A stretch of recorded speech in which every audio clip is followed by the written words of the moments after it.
Барлықтарыңызға ассалаумалейкум. Менің каналыма қош келдіңіздер. Сіздер бұл каналға кірсеңіздер, все, болды, шыға алмайсыздар. Себебі бұл жерде өте қызықты контенттер болады. Сіздермен мен Қайрат Олжас, яғни Олжасхан, сіздердің сүйікті блогерларыңыз. Өзім ойымша десем. В общем, қазір ештеңе айтпаймын. Қалай болады, не болады, барлығын видеодан көресіздер. Сіздердің көңіл күйлеріңіз 100%-ға көтеріледі деген ойдамын. Сенімдемін. Сіздерден тек қана поддержка. Бұл видеоны ешкім әлі түсірген жоқ. Дейм ба? Түсірген просто біз сияқты түсірген жоқ. Ал біз бастаймыз. Кеттік. 1, 2, 3.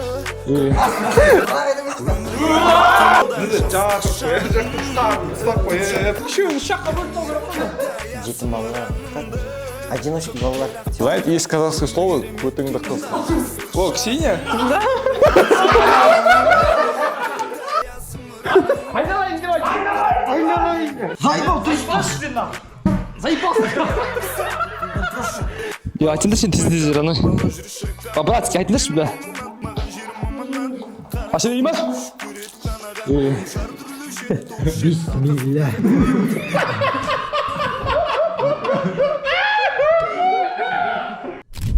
По росту будем стоять или как, пацаны? Короче, сразу айтам, жігіттер, ешқандай артық сөзсіз. Мен сөйлеп жатқанда перебивать етпейміз. Приколдарым болса өтетін тығындар. Өтпей ма, Ерлан, вообще сөйлеме, желательно. Қазір барлығын барған кезде бірақ түсіндіретін болам. Маски! Қазір жігіттер, көздеріңізді жабамыз. Полностью. Барғанша дейін, өзім айтпағанша дейін, ашпайсыңдар, сығаламайсыңдар, қарамайсыңдар. Ерлан саған қасайтса. Жарай ма? Бәріне бір-бірден тарат. Мынан ішіндегісін алыпса. Тейсің бір өмір. Алсың ба? Анан қарашы. Басты бейті. Болды. Короче, көздерін жұмдар, жігіттер. Жүннің ашына бәрі ғой. Жұмдар, машинаға отырғызамыз барлығын. Ей, тоқтаңдаршы. Мешітке барып келейік жүнді. Мешітте банан айтып тұрайын. О, жаным. Көзін ашқызын мысықтар тұрды. Асет, саламалейкум, ой қарашы. Асет бері қарашы. Қарадың ба? Қарыптың ба? Көріпсің ба мені? Жоқ, қуасың ба?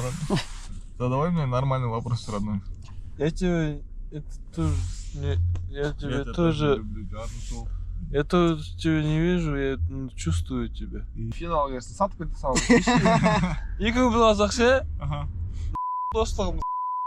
Біріншерға не берейін деп отыр? Бір штук темеке сатып кете саламын. Білемін осы ютубқа кетеді ғой, я? Жүр, Ерлан, мен қолымды ұста. Сендер барлықтан бір-бірінен ұстап алыңдар. Арттарынан жүресіңдер, жүндер. Ондай емес енді шілей. Далада келе жатсыңдар ғой.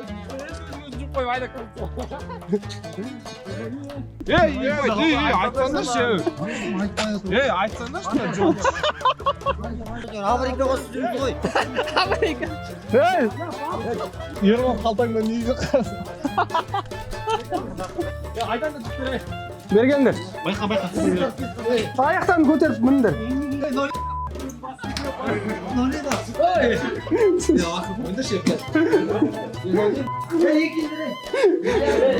Аяқ киімдерін шешесіңдер ме жерде қазір? Шеш, аяқ киім шеш. Шеш. Маски тесік па? Мен аяқке басқа жүрмеді. Баста. Қорықпады. Ха? Жұмаққа кетіп барамыз. Бұл жерге сендер жайдан жай жинаған жоқпын. Бұл жерде, знаешь, мен айтқанымен жүресіңдер, мен не айтам, сол болады. Сендерге ешкім келіс деп айтқан жоқ, дұрыс па? Өз аяқтарымен келіңдер, задний бермейсіңдер. Бірақ бұл жер сендер көз ашқанда енді ұнайды деген ойдамын. Енді дайынсыңдар ма? Көздеріңді ашыңдар.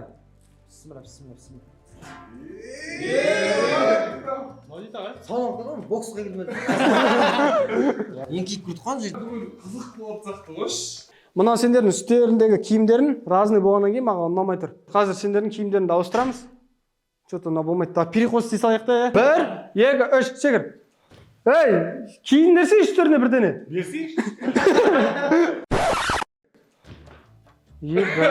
Бұл проект түнге дейін болады. Бұл киіммен сендер до конца жүресіңдер. Так что, бұл киімге үйреніп алыңдар. Болды, басқа киім жоқ сендерде. Қарындарын ашқан шығар, иә? Конечно. Бар ма? Мен бұл коттеджді әдейі осы проект үшін жалдадым. Осы қызықты видеоролик үшін Барлығы сіздерге ұнайды деген ойдамын. Жігіттер, дайынсыңдар ма? Біз дайындалмағанбыз просто осындай. Жігіттер, сендер барлығын уақытында түсінетін боласыңдар.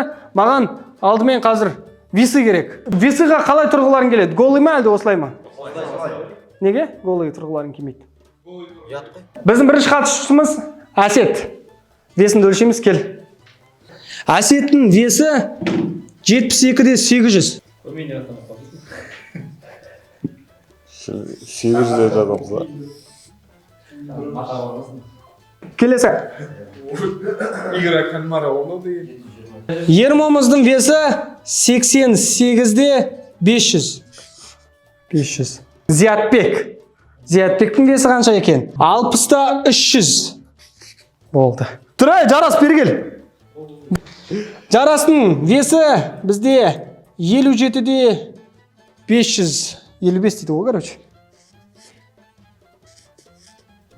Болды. Келесі Асқар. Мен өтірік көрсетеді. 56-та 500. Шитік.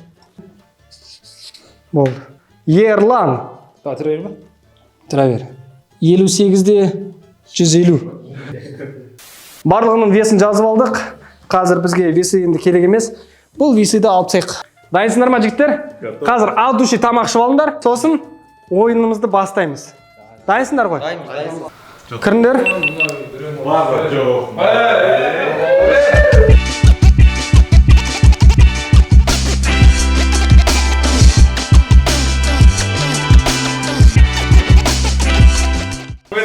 Завтрак как в Швейцарии, выбрали. Завтрак ішіп көрмеген болсын. Жігіттер, в общем, қазір бізде собрание болады. Жиналыс деп айтайын қазақша. Сен түсінбей қатшасың. Қазір бізде жиналыс, жігіттер. Жүріңдер. Жиналыс бөлмемізге. Жиналысқа қош келдіңдер. Қош болдық, рахмет. Короче, жігіттер, мен сендерді бұл жерге жайдан жай жинаған жоқпын. Тамақтарын ішіп алыңдар, тойып алыңдар. Қазір сендерге барлығын басынан аяқ түсіндірем, мұқият тыңдап алыңдар. Бұл челлендждің мақсаты, бұл YouTube проекттің мақсаты, негізі бұл жерде жақсы ақша тігіліп жатыр. Нормально кетіп отыр. Суть в чем? Сендер осы түнгі сағат 12-ге дейін мына кеуделерінде жазылып тұрған сендердің қазіргі до вестарың болды ғой. Жаңа тамақты тойып ішкен адамдар молодец. В общем, кім көп вес жинайды, бұл жерде сол чемпион болады. Жеп тұрсың ғой. 12 сағаттың ішінде, Май бар ма? 12 сағаттың ішінде кім көп вес жинайды, сол бұл жерде чемпион болады. Естідіңдер ма? Главный приз 500 000 теңге. 10 литр су бар ма? Бірақ тоқтаңдар жігіттер, бұл сендерге отыраға тамақ ішу емес, 4 этаптан тұратын ойын бар. Ол ойын жарайды тамаққа қатысы жоқ, бірақ сол ойында сендер ойнасаңдар, ол жерде жаңағы басындағы приздан бөлек тағы да сыйлықтар болады. Сол ойындарды сендер ойнап, отып тағы ақша ұта аласыңдар. Қандай приздар ол? Оны уақытында көретін боласыңдар, ойынның кезінде оның барлығын айтатын боламын. В общем, короче, қараңдар жігіттер, қысқадан нұсқа. Сосын түнгі сағат 12-ге дейін сендерде бір задание бар. Соны орындауларың керек. Ол дәл қазіргі сендердің алдарында жатқан ақ парақ ашыңдар. Осыны сендер түнгі 12-ге дейін жаттап алуларың керексіңдер. Мұнаны ма? Мектептен ана жаттамағансың ғой. Сол айтам. Өте қиын болады. Бұл жерде енді Әсетке оңай болуы мүмкін. Болды, Зиятбекке оңай болуы мүмкін. Төртеулерде қиын болуы мүмкін. Мақсаттарын мына өлеңді до конца жаттау. Кім жақсы жаттайды, кім көп жаттайды. Бұл жерде сендерде соревнование. Кімнің памяті жақсы, кім көп жаттайды. Біреу 2 шумақ қана жаттай алады, біреу 3 жаттайды, біреу может полностью жаттайды. Түсіндіңдер ма? Кім қанша жаттай алады? Сосын бір-бірлеріне ойын соңынан айтпайсыңдар, кім қанша жаттаған. Сонында көретін боламыз. Сендерде уақыт көп болады, сендер демаласыңдар. Сол кезде сендерде уақыт болады. И қазірдан бастап телефондарын түнгі 12-ге дейін тапсырасыңдар. 5 телефонов. Ебать. Андай отчет беруге болады ма? Жоқ. Ешқандай болмайды. Мына жерде балалар болады. Телефондар тапсырып қойыңдар мына жерге. Сендерге берілген демалыс уақытының ішінде сендер осы өлеңді жаттауларың керек. Сағат 3-те тағы бір взвешивание болады. Сол жерде бір көріп аласыңдар қанша қосқандарыңды. Жаңа таңғы асты өкіртіп жеген адамдар молодец. Соны жеген тішіп салғандар не молодец. Айта беруші. Сосын айтатын туалетке 2 рет бара аласыңдар. Қазір сағат 12-де обед болады. обедте енді адуши тамақшы болыңдар, біліп алыңдар ғой суть не үшін. Кім жаттай алады деп ойлайсыңдар. Видеоны до конца көріңдер, қызық болады. Құрметті көрермендер, каналға тіркелуді ұмытпаңыздар, колокольчикті басып, әр видео шыққан сайын бірінші болып көруге асығыңыздар. Короче, қазір жігіттер өлеңдерін жаттап жатыр. Оларда қазір тағы да бір күтпеген жағдай болады. Қазір бізде әрқайсысы интервью беретін болады. Ал интервью қалай өтеді, көріңіздер.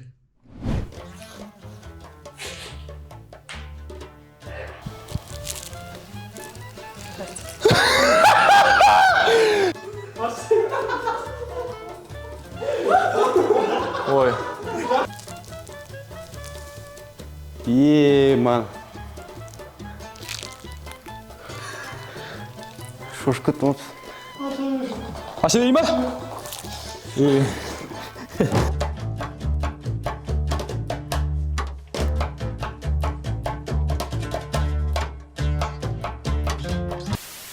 Айналайын, чудесные слова. Жаль, что русский его не поймет. Объяснить я готов ему снова, только бедно звучит перевод. Айналайын твоими губами, пусть нелепо звучит. Но другими иными словами ты не можешь его заменить. Ты Сереж Весей напомнишь, Шагане, ты моя Шагане. Айналайн тебе называю, если хочешь понравиться мне. Айналайн, чудесное слово давай! Айналайн, давай! Айналайн, давай! Айналайн! Айналайн не! 50 миллион керек деп айтпаған! 20 миллион керек деп айтпаған! Не қып байлап тұрсыңдар? Толғай, жатта отырған, тақпағыз тоқтың. Тақпағыз ауыр кетті. Насыл тұрсын? Не болды? Неге кім байлап тұрды? Жатқан ғана, ерлан сүкөш тұрсатын ма? Насыл тұрсын? Жаттыңдар, бір-біріне мешет жасамаңдар, жігіттер. Мешет жасап, байлап тұрған қайын жаттайсың ба? Өз аяғын шешен. Ебай. Все, короче, GoPro енді менде. Мы будем сейчас снимать контент, что у нас происходит, короче. У нас тут, по сути, суета, вы знаете. Мы не успели снять. Ермо под номером 88. Под номером 60. И 3. Айналайн, чудесное слово. Аузма тықшиш. Короче, мы сейчас будем все вместе хором это петь.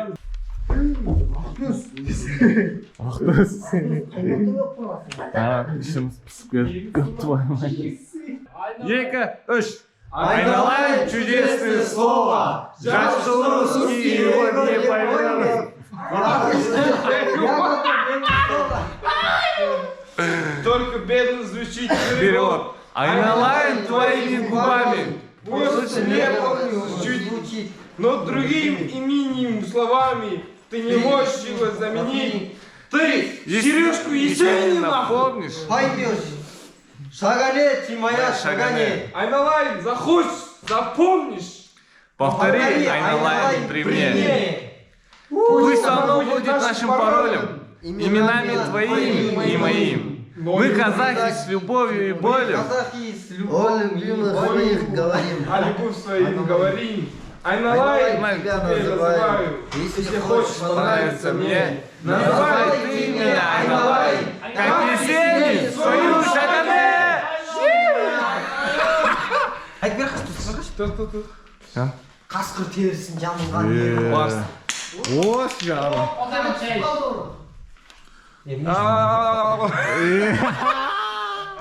Жұмыс істемей ме, қодақ жұмыс істемейсің ме дағы?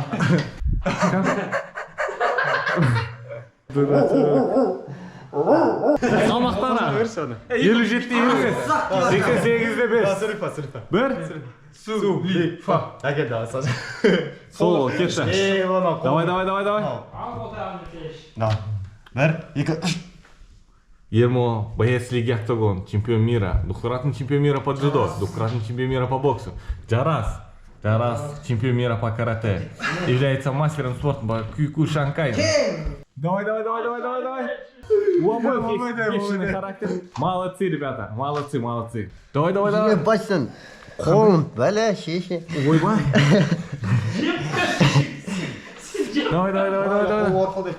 Жоқ, бәрін күрсеймен. Ерво. Өте қарама. 58-де 5 пен 88-де 5. Әне. Топи, родной. Газани, покажи свой характер. Дух. Родной, чё? Ты да, Ермо?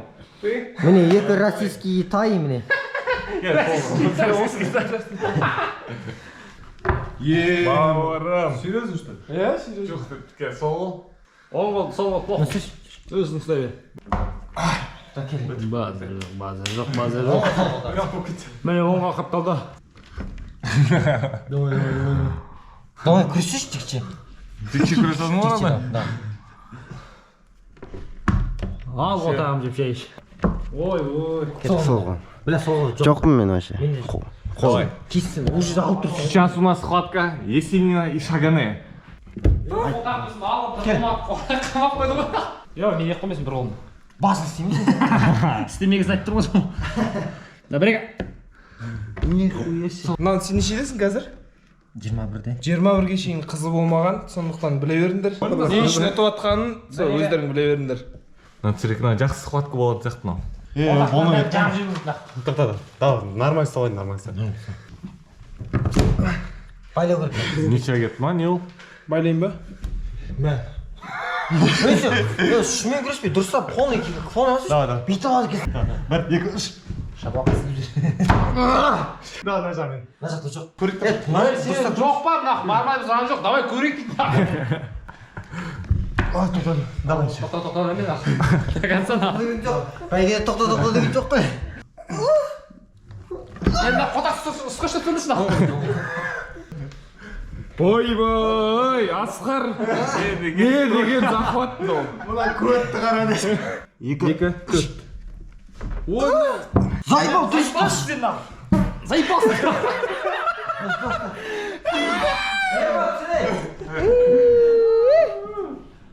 Көз ашып кетті, көз. 1, 2, 3.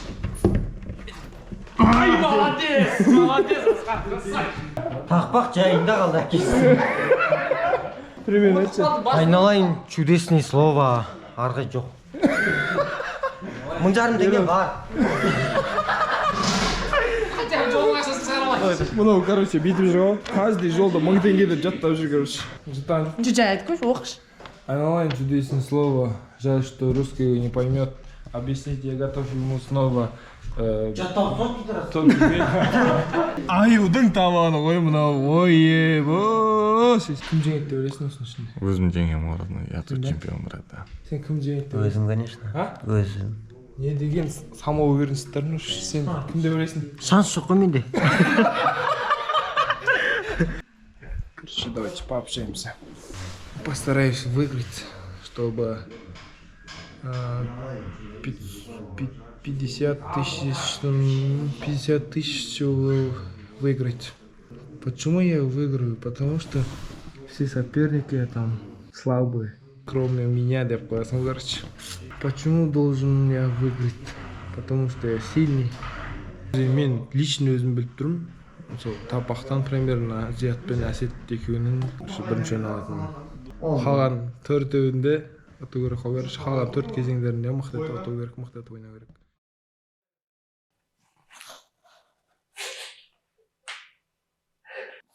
Ема. Здравствуйте. Здравствуйте. Как вас зовут и сколько вам лет? Асқар, 21 лет. 21 Да. год. А кем вы являетесь у Ужасхана? Друг. Друг? Лучший? Да. Угу. Давно знакомы? Да. Сколько? 3 года назад. 3 года Да. назад вы познакомились? Да. Ага, хорошо. А кем вы работаете? Для ИП работаем. ИП? Да. То есть у вас собственное, да, что-то? Да. А что? Как и что? Ну, а что у вас ИП? На Бизнес? технике занимается. А, техника? Да. Угу. Кого вы считаете фаворитом и почему? А? Фаворитом кого вы считаете? И что это фаворит? Ну, фаворит это, может быть, лучший для вас. Кто? А хобби? Нет, человек. Человек? Ойында соңында кім ұтады деп ойлайсың? А, не знаю. Нету такого? Нет. Нет, ну хорошо, отлично. Спасибо за то, что ответили на вопрос. Не за что. Да, до свидания. Была? Можете идти, да. А? Да, можете идти. Әсетті алып кетіп барамыз. Жоқ, мына жерге кел, мына жерге орындық бар. Жүрсейші мына жерге, қорықпа. Отыр. Жоқ. Точно ма? Құдай біледі, родной. Шаш жоқ. Валлахи. Отыршы. Маш дегенде ашатын ана. Долбоёб! Bir нәрсе тұрғын аяқта, я? Басын үстіне. Әлі ашпа. Долбоёб, бір сука! Рана bir нәрсе істейін. Валлахи отыр. Валлахи отыр шыны. Еш нәрсе болмайды ғой, Рана, я? Дурак, жылышпа еш нәрсені. Жәді ашып өзіңді.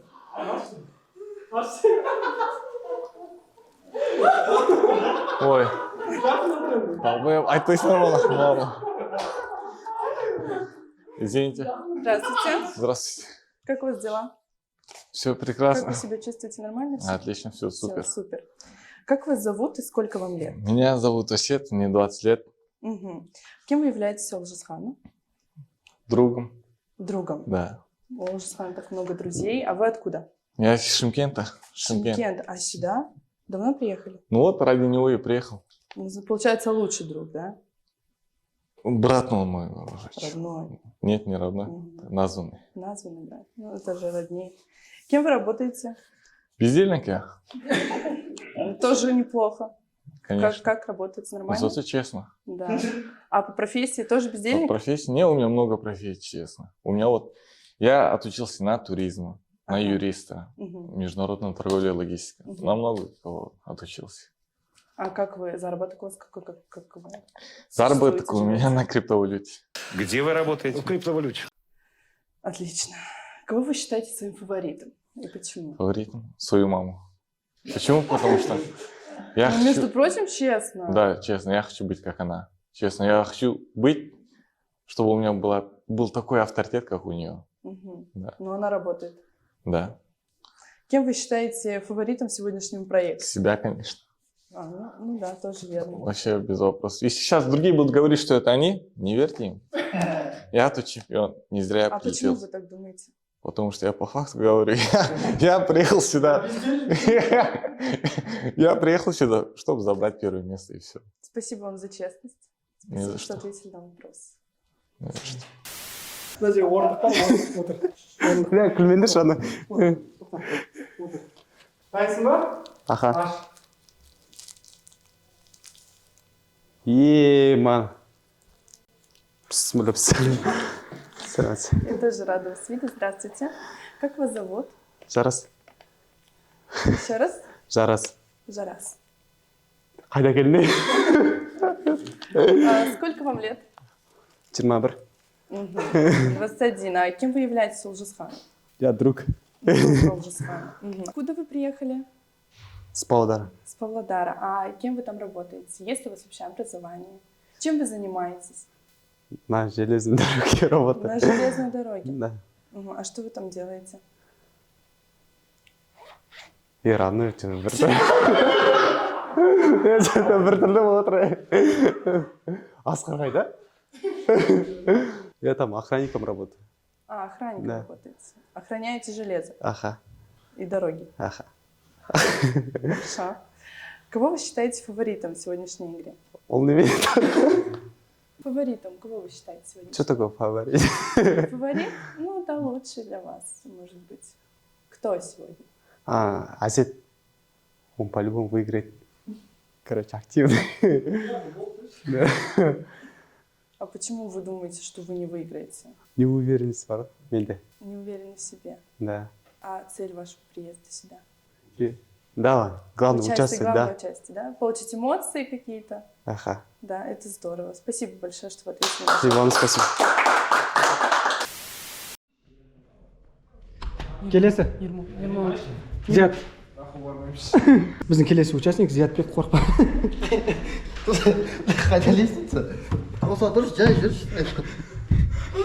Жүрсек. Көтеріл.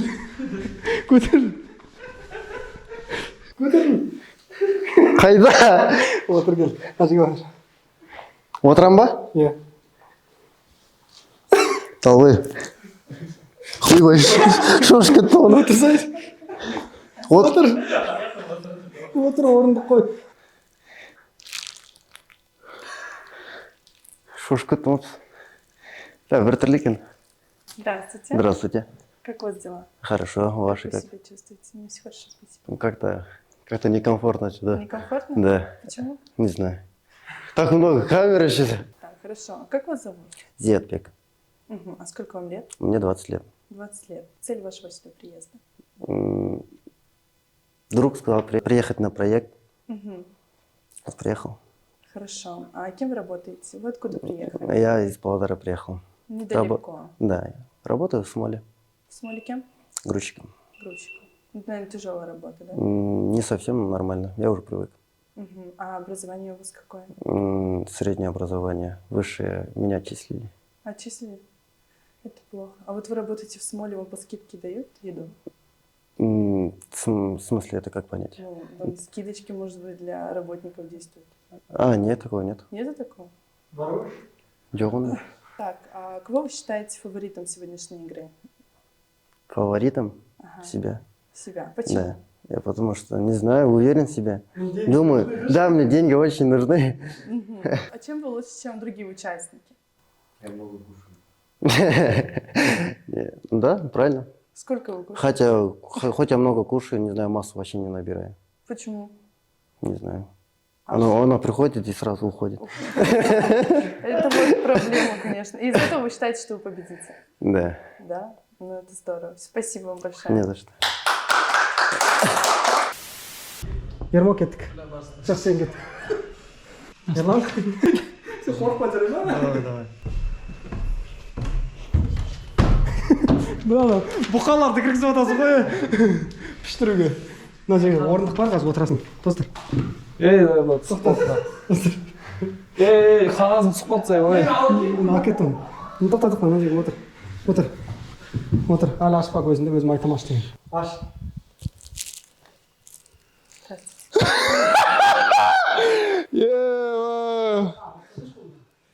Я смотрю, у вас хорошее настроение, да?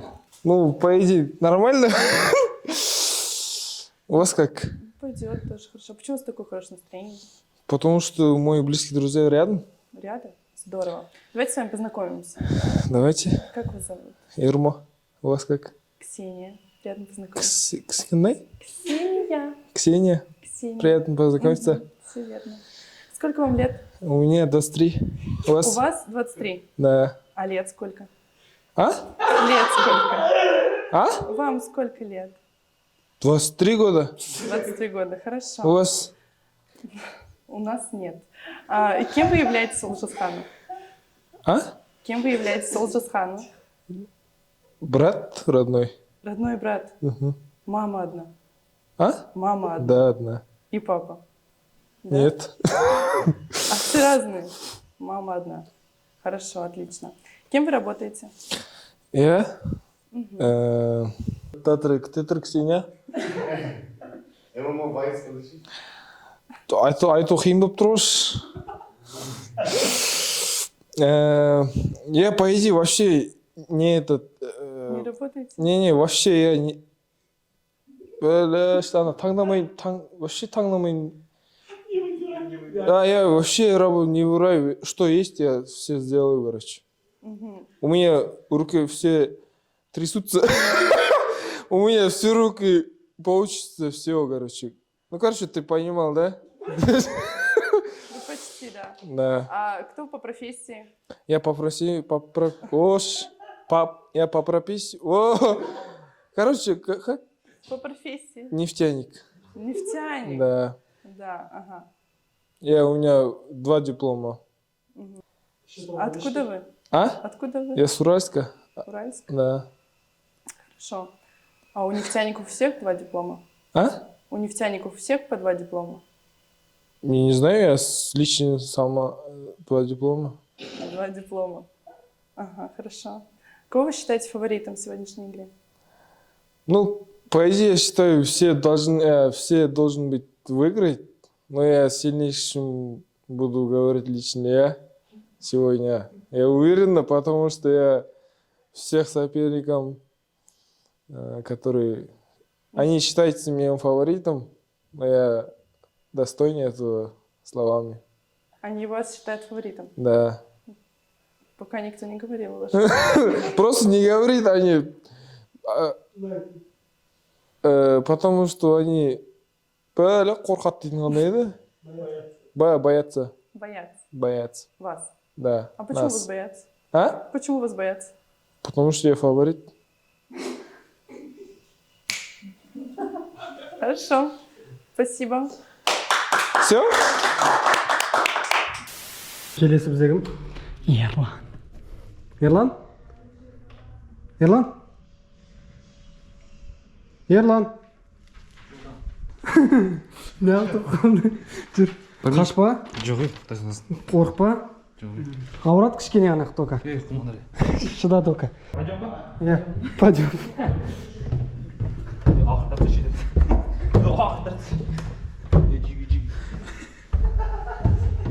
Цезарь айтады, Цезарь. Сам Потом жігіттер айтсаңдаршы не болғанын. Жігіттер, Айтсаңдаршы лезде бітті. мына жерде орындық. Тартып деп жүрмесін. Қай жер орындық, қай жер орындық, қай жер Отырсаң мына жерге. қай жерге құмашы? Отыр мына жерге. Итпен неме өртіңіз? Отыр, қорықпа. Қай жер? Құмашы. Отыр деймін. Тартпа енді бұл. Ерлан, отыршы, орындық же, құдай. Аны, Айтсаңдаршы енді бұл. только не істеме. Давай. Айтсаңдаршы енді тез рано. По-братски айтыңдаршы, бля. Родной. Аша не ма?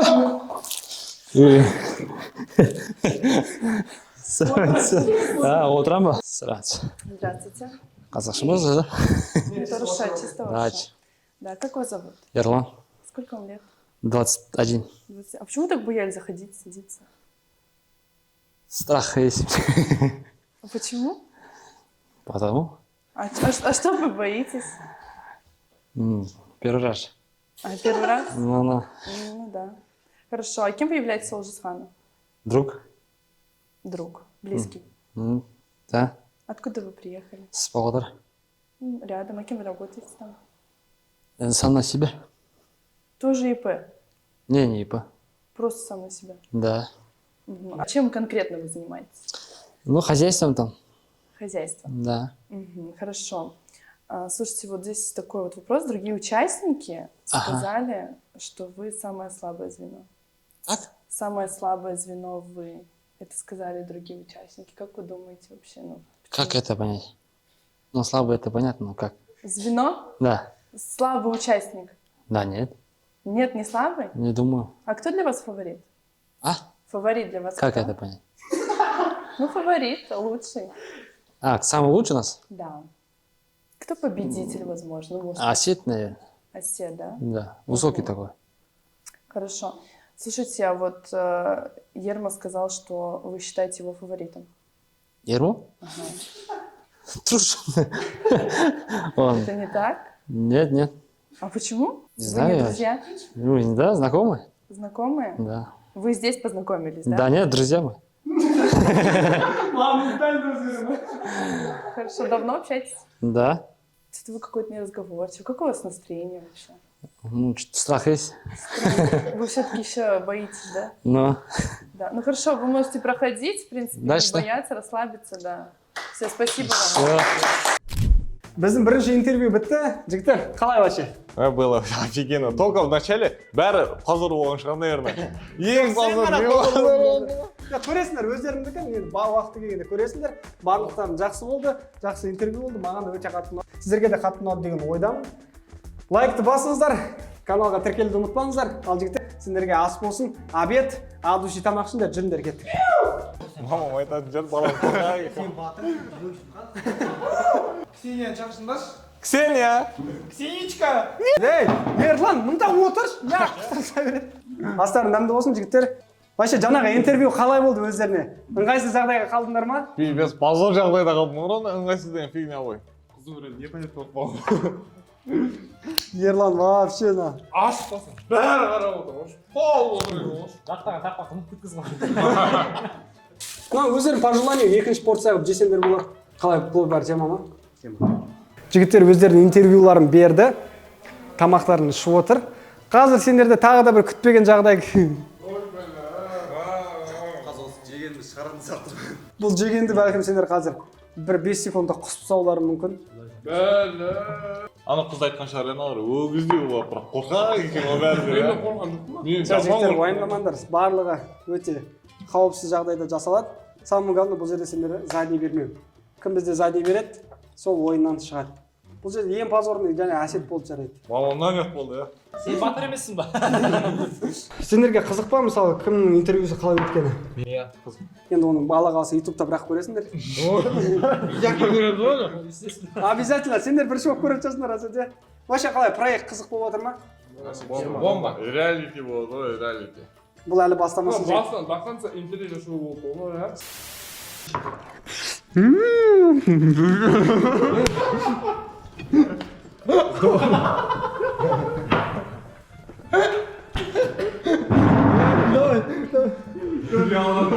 Бисмилля.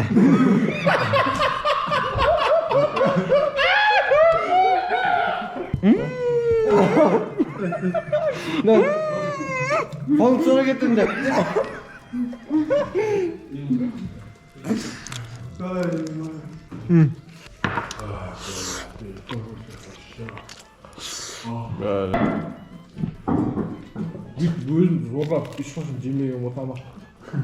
Ну что там, жигиттер?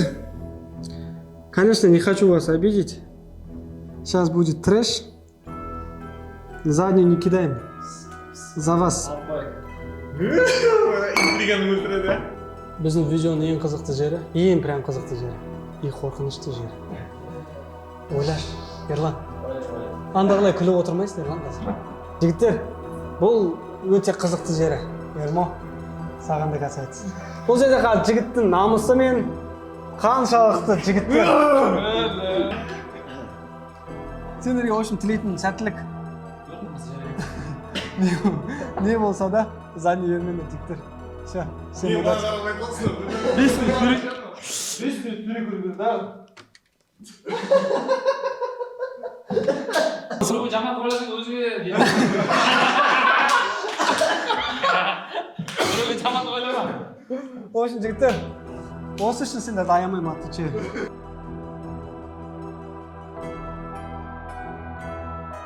Ал құрметті көрермендер, біздің келесі ойынымыз басталайын деп жатыр. Ну, енді өздерің примерно біліп тұрған шығарсыңдар, бірақ бізде ереже басқа.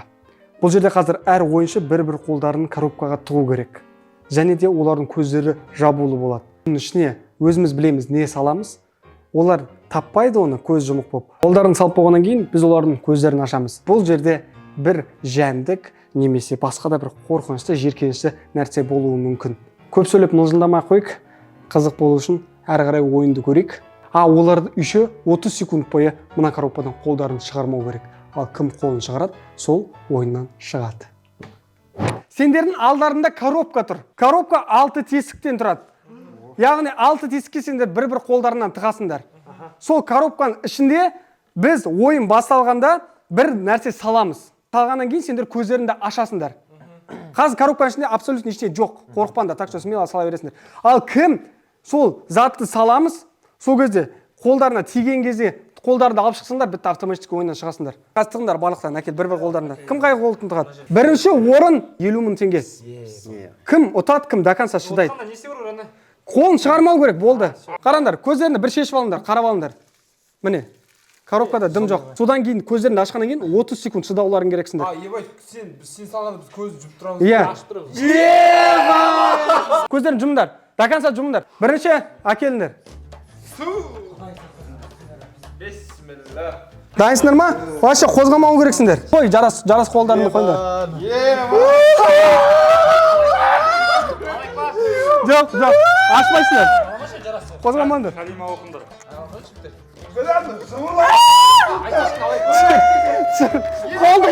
Қолды қой. Әлі ашпайсыңдар. Қолды көтер, түсір жеріма. Ерлан, түсір.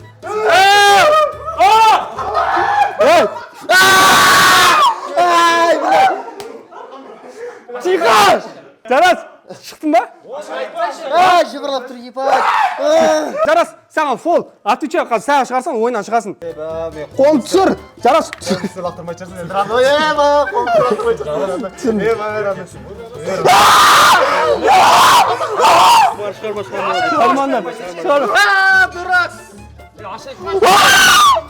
тұрмын ғой.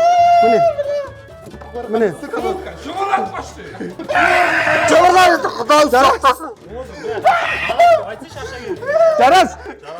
Жарас, жігітше айтып тұр қой. Ай, блядь, мынаушы. Қоқыс, нахуй. Родной, енді қалай қоямын, өзің ойлашы. Үстіне тарағандар, блядь, жүгіріп. Қозғалма. Жарас айла бермеші, Жарас. Еба. Давай, қозғалмай. Жарас. Ё-моё. Давай, дайынсыңдар ма?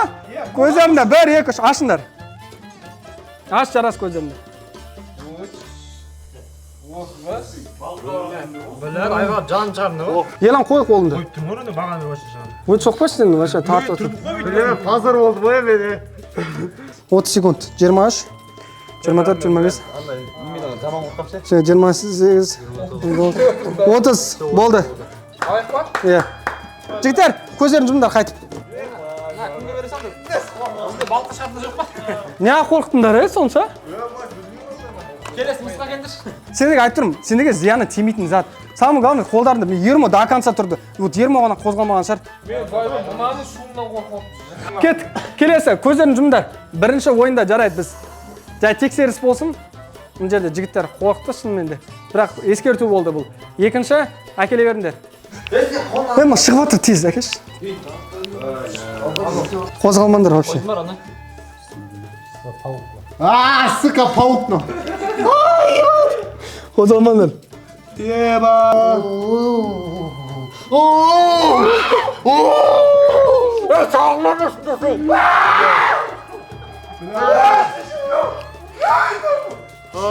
Жарас, сен құлатпа.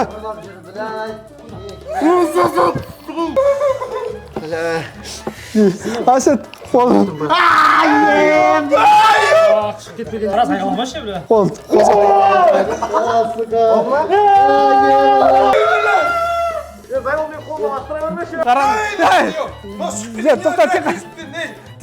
Тихо. Бастарын бұрындар. Асыңдар көздерінде. 1, 2, 3 қараңдар.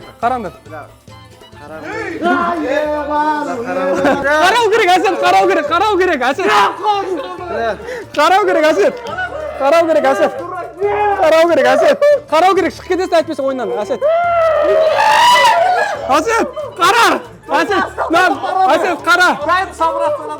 Қара тез. Шықты Асет ойыннан. Минус 1 участник у нас. Все, Асет, теперь ты с нами будешь наблюдать. Давай, дайынсыңдар ма? Көздерін жұмыңдар ал. Бізде екінші ойында Асет шығып кетті. Условияны орындалмады. Жарайды, Асет енді бізбен бірге қазір бақылайтын болады. Жарас, мне кажется, қазір Жарас шығып кетеді уже. Біздің келесі ойын. Ыдырыс, қолыңа салафан ки. Мына дәу. Тоқта, қолына түсіріп ал. Вау, бля. Қозғалтпа. Айтпаңдаршы. Қоз. Ай, ебать, мені бастайды ғой именно. Ай, ебать, ол кетіп барады ғой, ебать. Ерланға Ема, Рано. Ух, сука. Рано қалай қайламайсың, айтшы, ема. Салқын еші, Рано. Асқар қарама. Зиятбекке қой. Ема, Рано. Ей! Зият қозғалтпа. Ема. Мынау мен түсіп отыр ғой, е. Дайынсыңдар ма? Ема, мынау кетіп барады, ебать, мынау кетіп барады. Что там, Рано, лайка? Рано, қойшы, жұмырлап отыр, Рано, ема. Ема, Рано. Тостырна, Ермон ебать. Дайынсыңдар ма? Көздеріңді ашыңдар ал.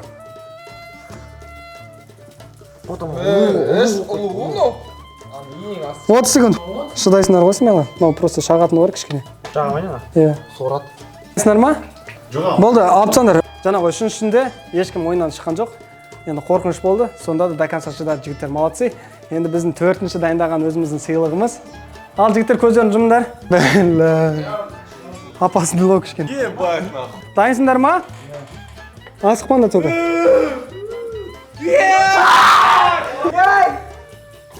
Бірләсі де жақында батырмын. Герман! анау менің қолым астында жүр. Көздерін ашыңдар. Ашыңдар, иә. Бөлен. Менің қолым астында жүр анау. Уақыт кетті. Үркітіңдер, үркітіңдер. Түсір қолды. Түсір. Қолдарын түсіріңдер. Жарас, түсір. 10 секунд қалды, 10 секунд. 10 секунд қалды. Уақыт 30 секунд. Молодцы, шыдадыңдар. Короче, Әсетті қайтадан ойынға кіргізетін боламыз. Бұл жерде қызық үшін тек қана, қызық үшін 2 этап қалды. Давай, Әсет көзін жұмда, қолын тұра бер. Әсет өте қатты қорқады. Мына бетін жабамыз. Шығармаңдар қолдарыңды. Әсет. Дайынсыңдар ма? Ашыңдар. Әсет кетші, Әсет. Көздеріңді ашыңдар. Қорықпаңдар. 1, 2, 3.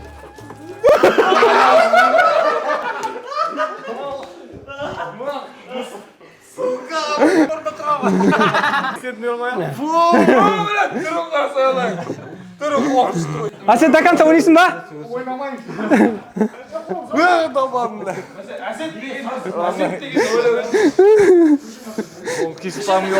Последний этап қалды, ойнайсың ба?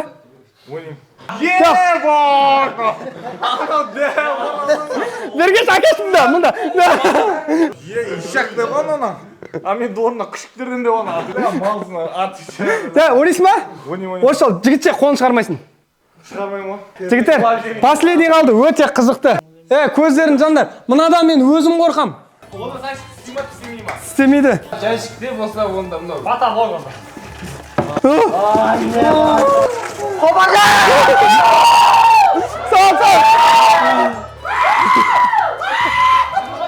Сол, Әсет шықты. Ай, ебать.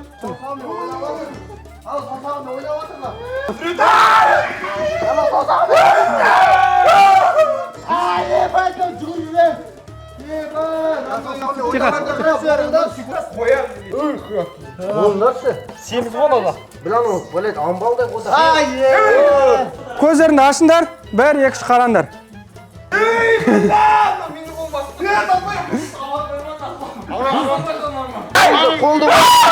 Жарас қолын қой.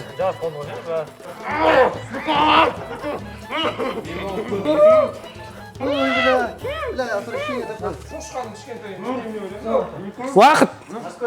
Молодцы, жігіттер. Бұл этаптан өттіңдер. Бұл сендерге прогресс болды. Жігіттер, бұл жерде ешкім ұтқан жоқ, ешкім ұтылған да жоқ. В общем, достық жеңді бұл жерде. Өздерің көріп тұрғандай. Просто енді бірінші рет бұндай ойынға қатысып тұрғаннан кейін сендердің барлықтарын былай. Кейбіреу нечестно ойнады. Ерлан, Асқар, Зият, Ермо, 4-еу ғана честно ойнаған шығар, прям честно ойнаған Ермо. Қол қалай тұрды, солай до конца тұрды. Мына жерде Жарас, екеуі секундар екен. Қолдарын жуа беріңдер. Бұл бірақ сендерге айтайын, разогревче. Жігіттер, ал бірінші ойыннан өттіңдер, аман есен. Аман есен емес ол.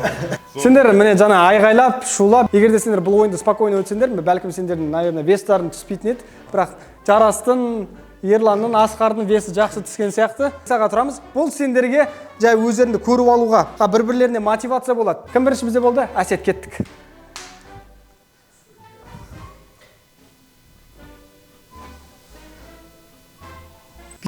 Бес па? Қанша? Шешесіге мысықтан қорғанға 5 кило бастым ма? 76-да 250.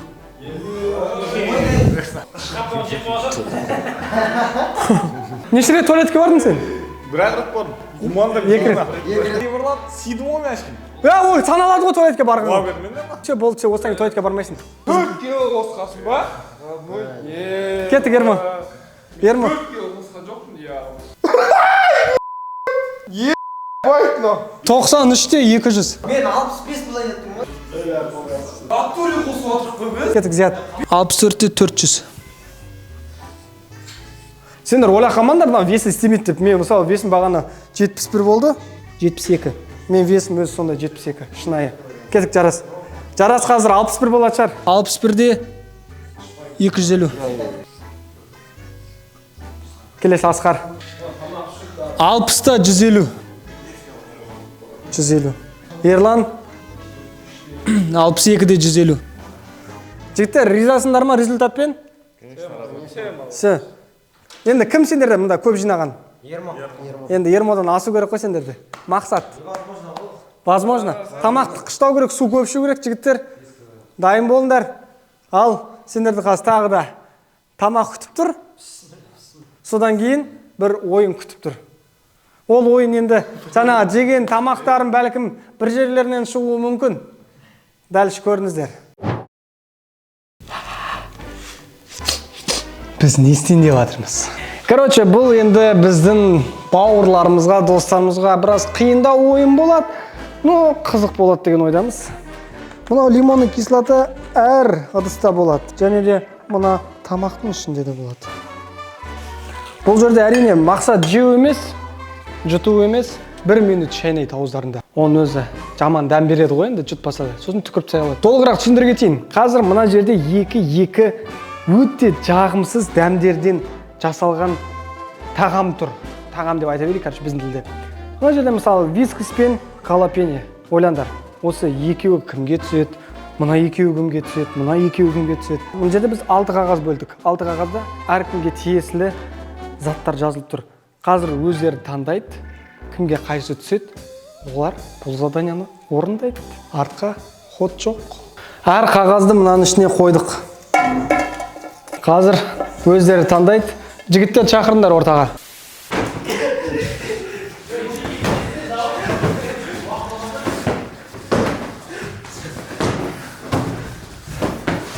Аналар спортпен шұғылданып жүрді, спортпен шұғылданса арықтайтын білмейді да шеш.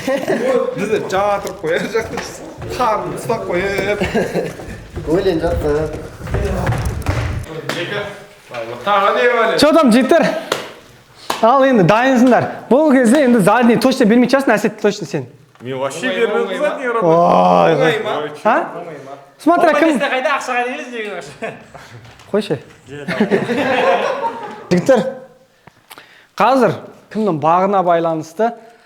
Жоқ, болмайды, семейм, задний, все, жоқ, пас деген не канает. Автоматически ойыннан шығасыңдар. Минус неше килограмм? Минус 2 килограмм. Біз 2 килограмм сөйтін болдық, минус. Сендер бестан жады қатты өсіп отыр. 3 килограмм қой. Қараңдар, жігіттер, уақыттарын сендердің аз қалды, шынымен де аз қалды, бірақ әлі 2 ойын сендерді күтіп тұр. Сен кім жеңеді деп ойлайсың? Ермо. Ермо екеу ғой. Әсет ау. Мына үшеуінде вообще бір-біріне деген андай, бұл сенімділік деген. Жоқ қой вообще. Билесіңіз? Кім? Мен жеңем. Мына үшеуін үш жаққа бөліп тастау керек қой. Байғұстар мына өздеріне бізге көп алмаймыз ғой. Мен ауыл, сен қала ғой мынау. Мен ауыл, сен қала. Осы тұрыңдар. Осы мына жаққа қара, мына жаққа қара, мына жаққа қара, мына жаққа қара. Дайынсыңдар ма, жігіттер? Қазір мен сендердің қолдарына бір не берем, соның ішінен өздерің қағаз таңдайсыңдар. Жарай ма? Асқардан бастаймыз. Қағаз таңдайсыңдар, бір қағаз ғана қолына, бір қағазды ал. Бір қағазды алдың ба? Сен бір қағаз ал. Сен бір қағаз. Бір қағаз ал. Кімге не түседі, бұл баққа байланысты. Соңғысын жат сен аласың. Дайынсыңдар ма, жігіттер? Ашыңдар, ашыңдар. Асқарға не түсті, қарандар. Все. Ерланға неме түсті. Жарасқа неме түсті. Мен өзім білгем, Әсетке осы түсетін. Зият сенкі? Зиятқа өзін любимый түсіпті. Ал жігіттер, көздеріңді ашыңдар, оқыңдар, сразу.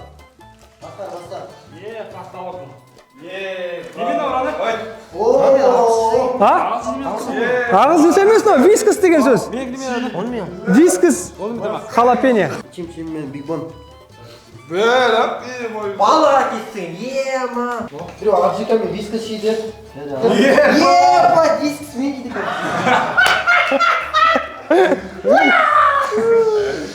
Айтса, бәрі де бүйтіп бәрі дейсің.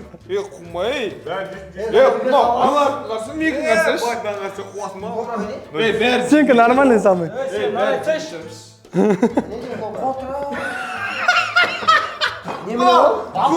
Көтігден от шығай деп тұр. Бәрін жемейміз ғой. Мына қайық даусым көті брабыз бұқылып болады. Тұзның ішіне? Су дайындап. Брабус выхлоп болатын болдық қой, отстрелмен.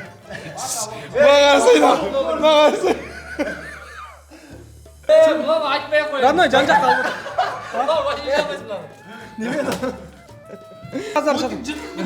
отырсыңдар. Мен сендерге өзім дәндеп беремін, сендер тұрасыңдар. Короче, қараңдар, мынау тұрған не деп ойлайсыңдар? Тұз ғой? Тұз емес. Бұл лимонный кислота. Міне, бірінші Ерлан тамағын ашамыз. Ерлан, ас болсын.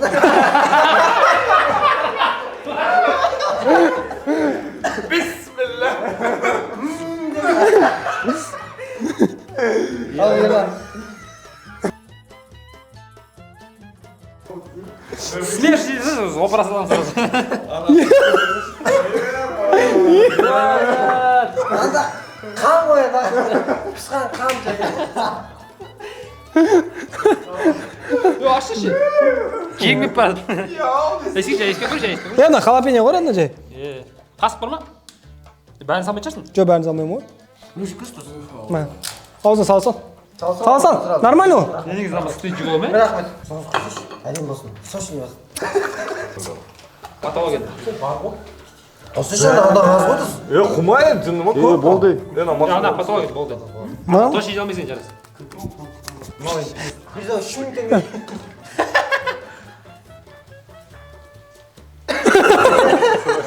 Да, жігіттердің күштерін.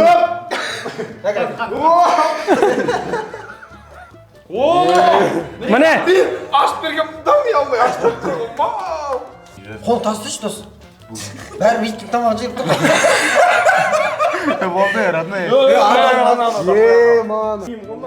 Болды, жынма. Болды, родной. Именно түскенше. Қызбен бір екі ай сүйіспейсің ау. Жақсы болады ау.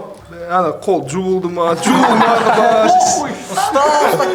Қана, бүкіл шыққан бәріміз. Оң қолымен кетіп отыр, өшіш.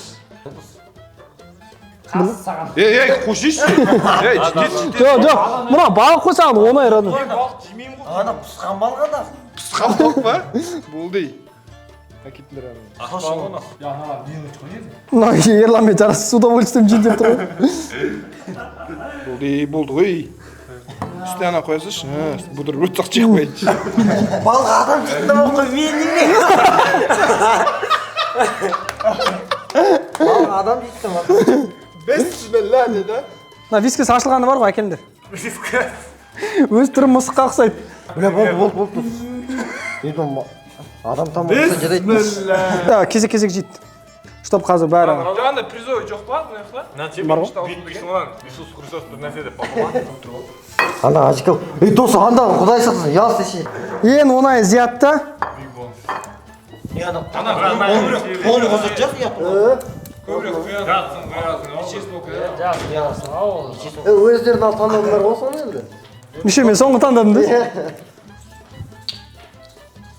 Ана не үшін? Сен бір аш қарасай.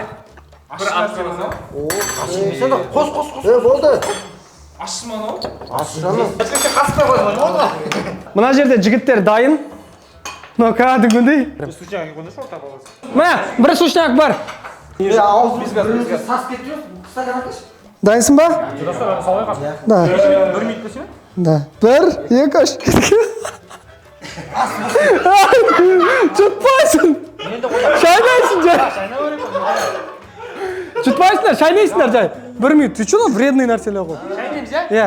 Ал шайна уақыт өтіп жатыр. Бәрін салып шайнайсың аузына. Шайнайсың. Жұтпайсың, шайнайсың ішті. Нан сал.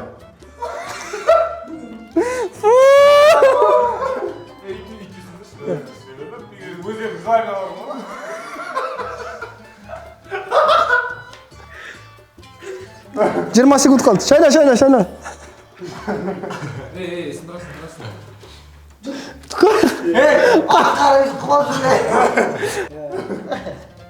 Сындырасың. Шайна. 3 секунд қалды. Болды. Түкір. Мында түкіре сал. Екінші бізде қатысушы мына жерде Жарас. Жарас, тамақ нормаль екен. 1, 2, 3 кетті, уақыт кетті. Тез сал. Шайна. Обратно деген Şöyle. Sal. Açtım ha? Ha? Açtım ha? Sal. 20 sekund kaldı. Vaqt ötüp otur mı жерде? Sal жарас. Bismillah. Sal. Қазір шығасың ойыннан тез. 30 секунд қалды жарас. Нормально. Aka ağzına şayap tara versin. Демалмам болдың арада. Андай ету керек қой қара қазір дем жұтып аласың да аузыңа саласың да қазір сол деммен бірмен жұтып қойып Vaqt. Ең оңай бізде Асеттікі. Дайынсың ба Асет? 1, 2, 3 кеттік. Ой бара ашығы. Ана сумен бірге. Сумен бірге Асет. Обратно келістірме дос. Обратно. Обратно иглап істемей. 17 секунд. Что тастал? Шайна, мына суы. Шайна. Әлі 30 секунд бар. Жұт, Асет, жұт. Давай, салып тастар, родной. Ебать, бірақ едеміз бе?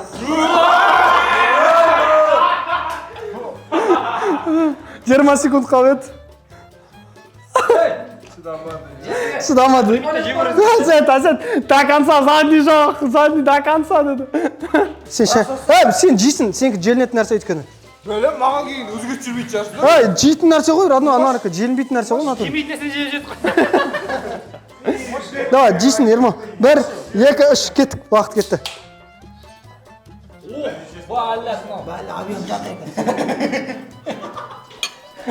Бүгін ол боқсып жатыр.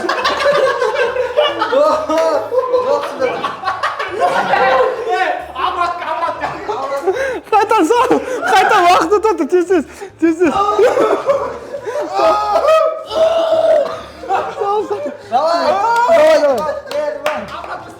Давай, сал, же, шайна.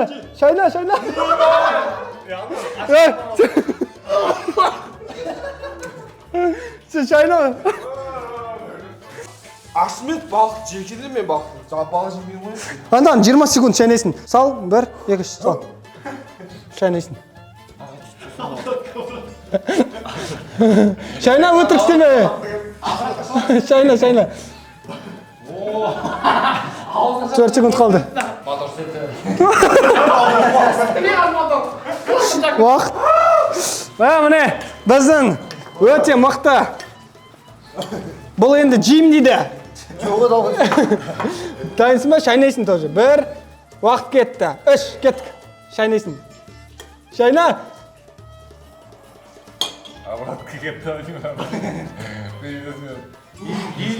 Шайна. 50 секунд шайнайсың әлі. 50 секунд шайнайсың. Шайна. Әлі 30 секунд бар.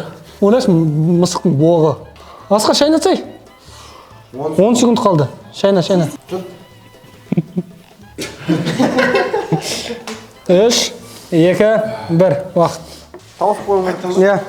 1, 2, 3 кеттік. Же. Мынау бекбон емес, мынау. Аштыр олдың ғой, мынау ең. Давай, же. Тез. Же, тез. Острый мынау. Я. Шайнама жүрсеш мен жақ. Ебать. Өй. 20 секунд қалды, 2 қасық болды. Ас болсын. Күнде жеп жүрген тамақ қой.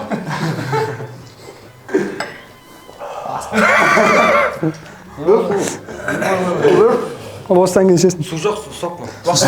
Стоп, уақыт. Болды. 1 минут ішпейсің. Қуады ма?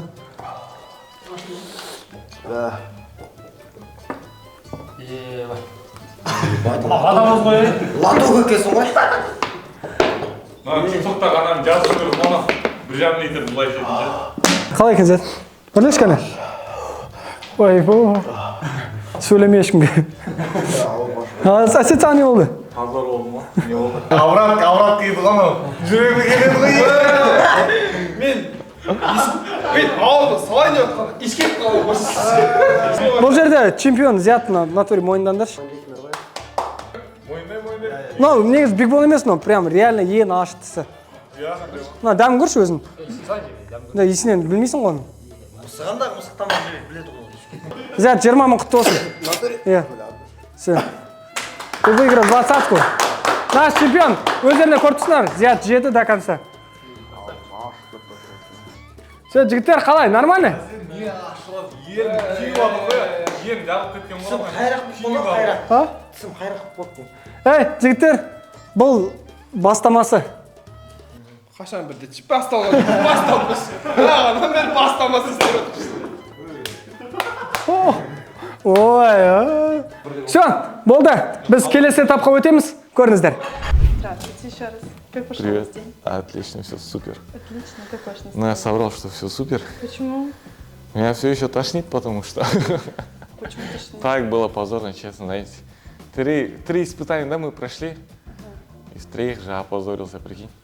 Допустим, это как вообще? Не допустим, я реально опозорился. Вообще, не стыдно потом пересматривать. Не стыдно будет, когда мои знакомые будут смотреть. Что для вас является смыслом жизни? Смысл жизни – семья, Семья. да. Здоровье, семья. Мгм. Почему? Ну, я думаю, без семьи смысла жизни вообще не будет. Без семьи реально смысла уже нет, по сути. А здоровье, без здоровья тоже смысла жизни нет. Потому что всю жизнь, если ходить, чем-то отказывать себя. А еще и успех, я думаю. Успех каждому нужен. Деньги каждому нужны. Что для вас семья? Допустим. Мама. Ну что, мама? Да, ну, мама, мои вот братишки. То есть это для вас поддержка, да? Это для меня и поддержка, для меня и мотивация. Для меня они, знаете, для меня они как вам сказать, для меня как они мотивация, знаете. Вот. Я должен добиться, потому что у меня есть своя семья. Хорошо. Как бы вы описали себя в 5 словах? Я могу описать себя добрым, дружелюбным. Я умею дружить. Однолюб. Я могу считать себя успешным. И я могу считать себя счастливым. Ой, счастливым вообще не касается, да, этого слова? Не касается, да? Нет, ну это же Описать ваше себя, мнение. например. Да, это ваше мнение. Если вы считаете, что вы счастливы, то Все, почему бы счастливым. нет? Хорошо, отлично. Какая у вас самая любимая песня? Мияги. Эндшпиль. Какая? Фея. Мотив. Что-то Мотив? я не могу вспомнить. Фея. А я просто под эту песню просто танцую и все. У вас есть еще одна любимая песня, тоже Мияги, но... Ну вот Мияги только я слушаю. У меня вот, я болею Мияги. И все, остальных вообще мне нафиг не нужно.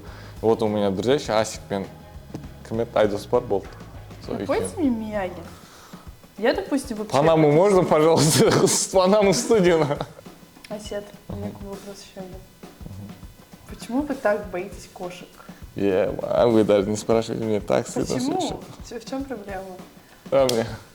Вы видели, да, как я кошку боялся? Кошку, как бы я не видела, но как Я заходили, вы лучше видела. не смотрите.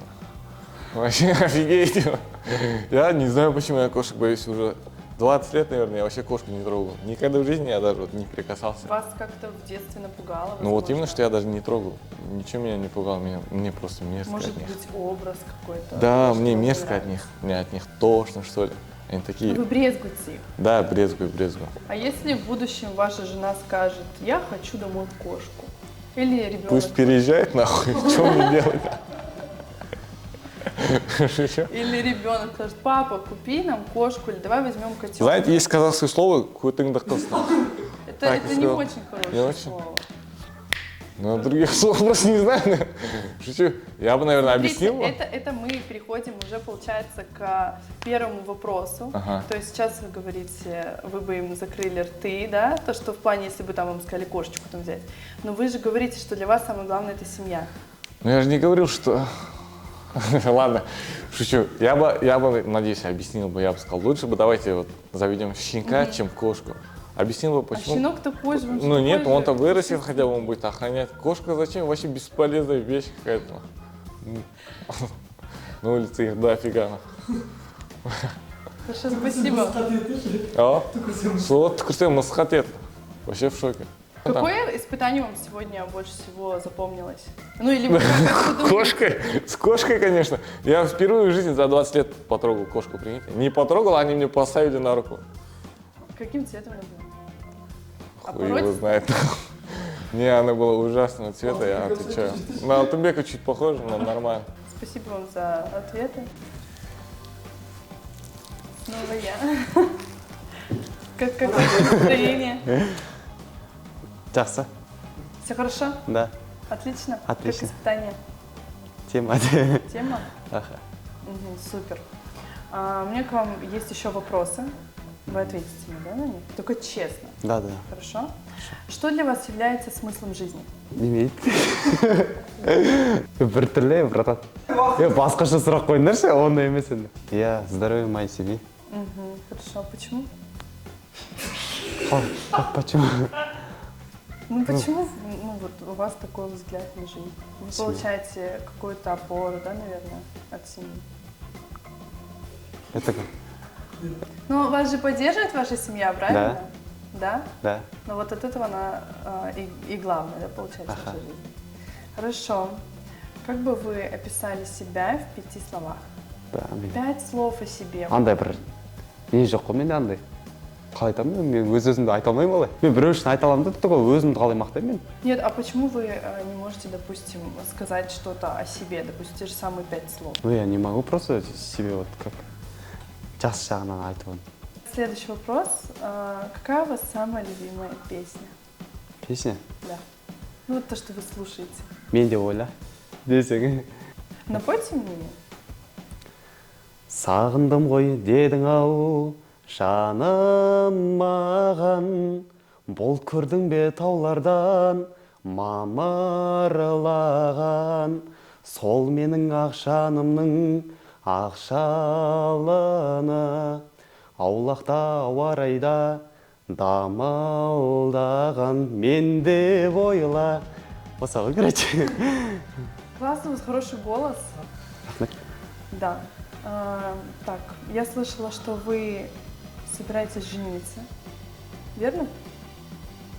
Не скоро. Так. Не скоро. Ну, в планах у вас есть, да, как сделать предложение своей девушке? Есть. Ну, может быть, вы нам немножечко расскажете? Она еще студент қой, короче. Оқу бітіру керек қой деп па.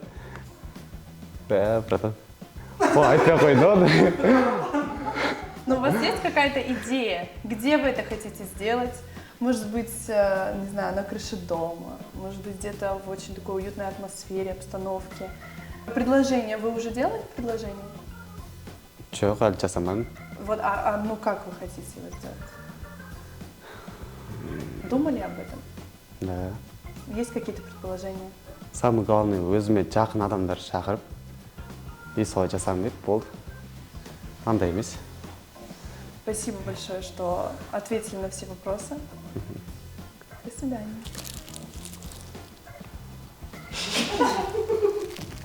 Здравствуйте. Здравствуйте. снова.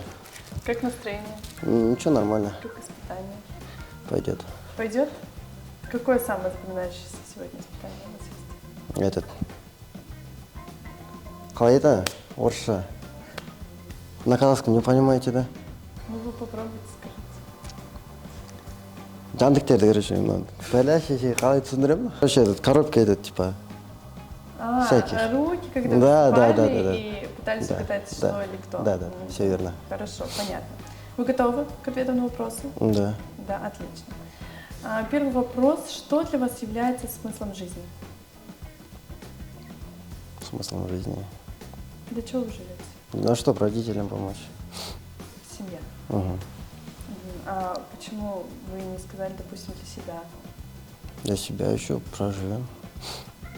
Сейчас в приоритете семья. Угу. Хорошо.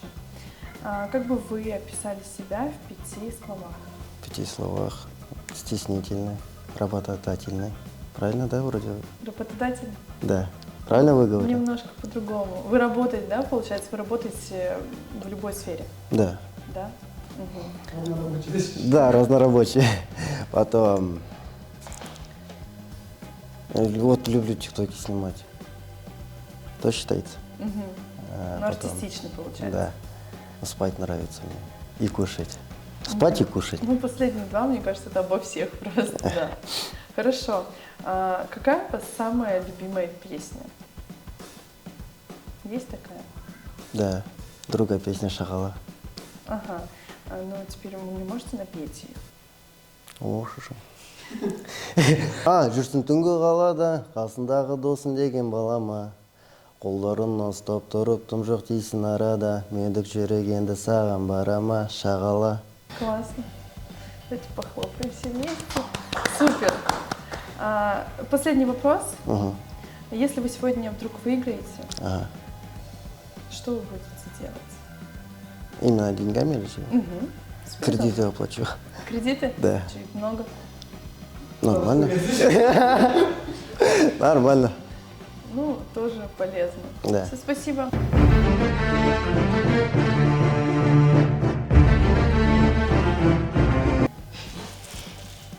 Ой-ой.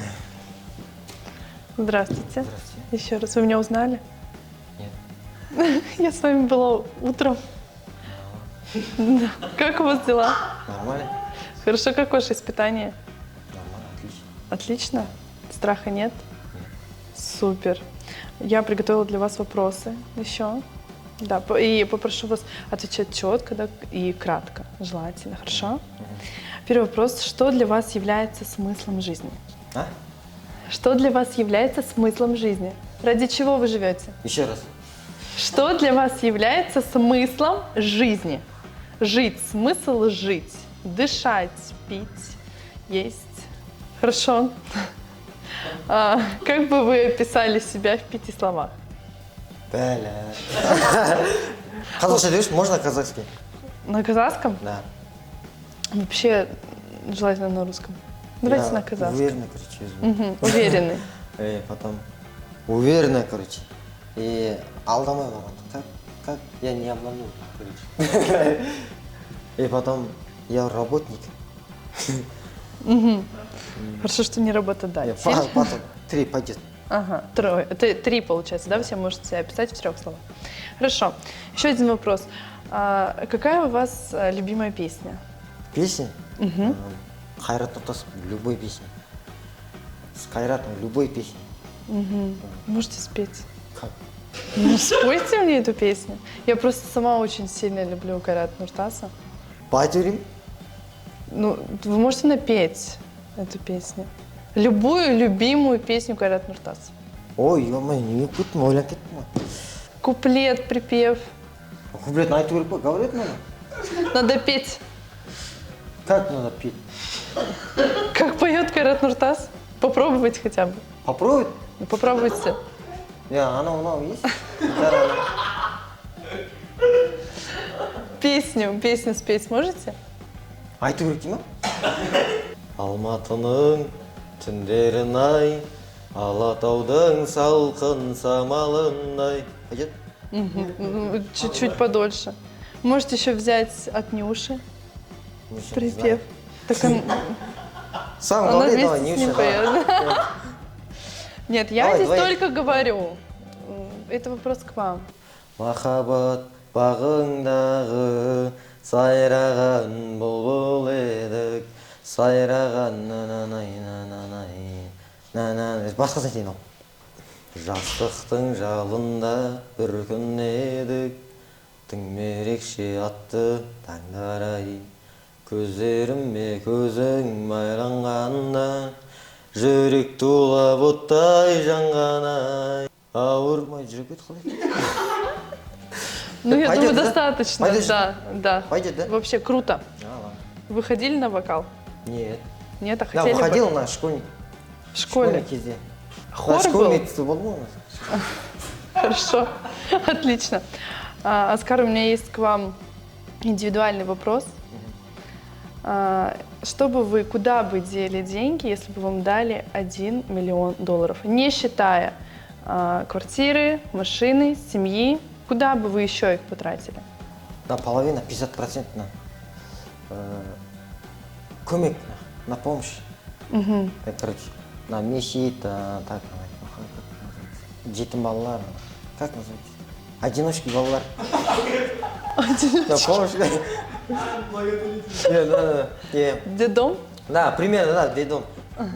А как половина, короче, кайфовать на. Кайфовать, да. Хорошо, вы часто помогаете малоимущим, либо детский дом? Он не говорит же, надо вообще. Кто? Сказать, короче, нет. Бля, ой. Хорошо, спасибо вам. Да.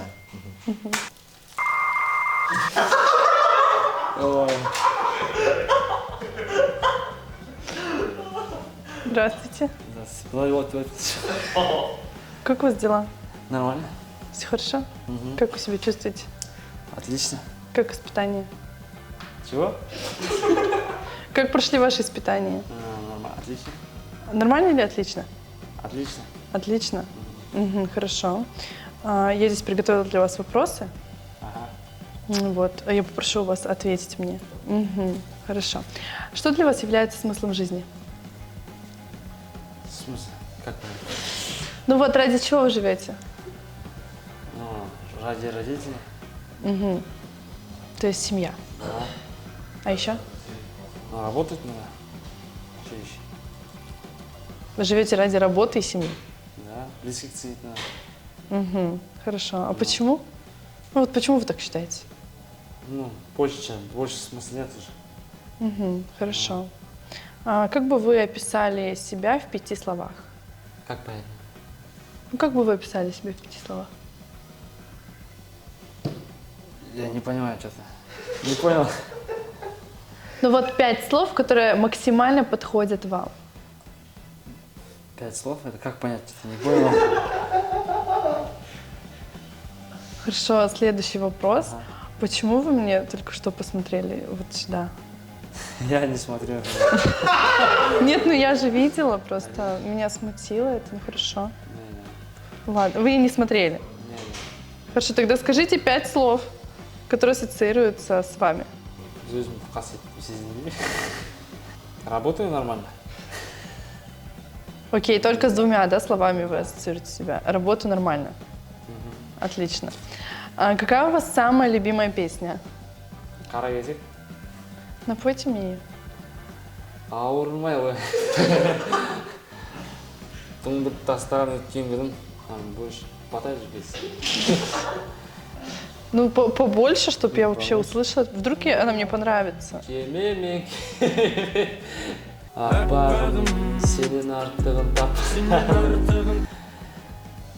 Забыл я? Хорошо. Ерлан, скажите, пожалуйста, планируете ли вы в будущем стать профессиональным газелистом? Не важно, главное, нормально платили. Ну, наверное, если вы будете профессиональным газелистом, вам будут платить больше. Профессиональный газелист не бывает, профессиональный Не дальнобойщик бывает?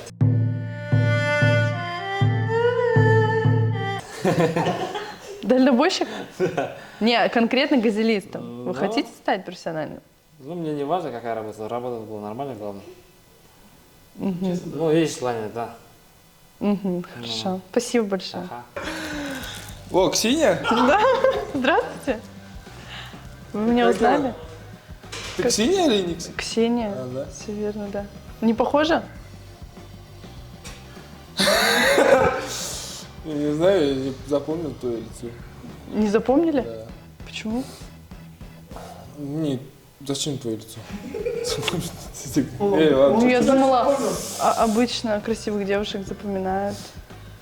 Я не девушка же. Хорошо, поэтому я вас не запомнила. Ладно. Как зовут? Ксения. Фокус Гоя?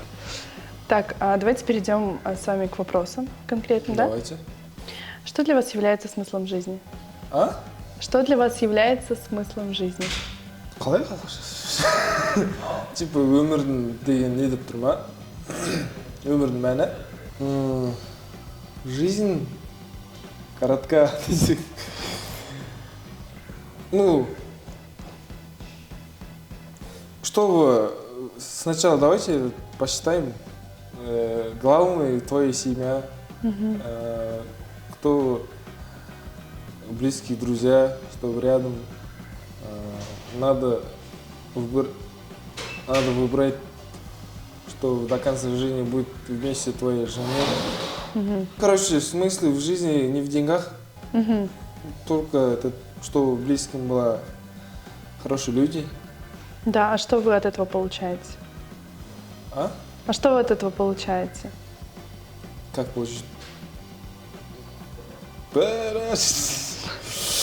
Что вы получаете от семьи, от, возможно, жены? Жене, потом жениться, потом дети будут твои. А зачем им дети? Как зачем? Твои этот... Пырпак. Твой метод как пирамида же. Да. Хорошо. Как бы вы описали себя в 5 словах? Как бы вы описали себя в 5 словах? Ебать.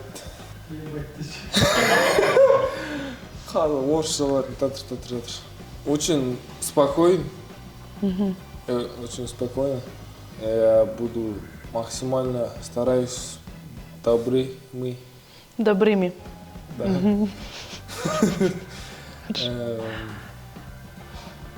Ну еще, я сам считаю, я красивый. И еще,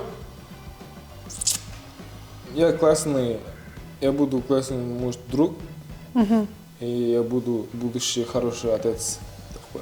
Отец. Хорошо. Че, ебать, қиын сұрақтар қойып отырсыңдар, А что сложный вопрос задаешь мне? Что, нелегко есть?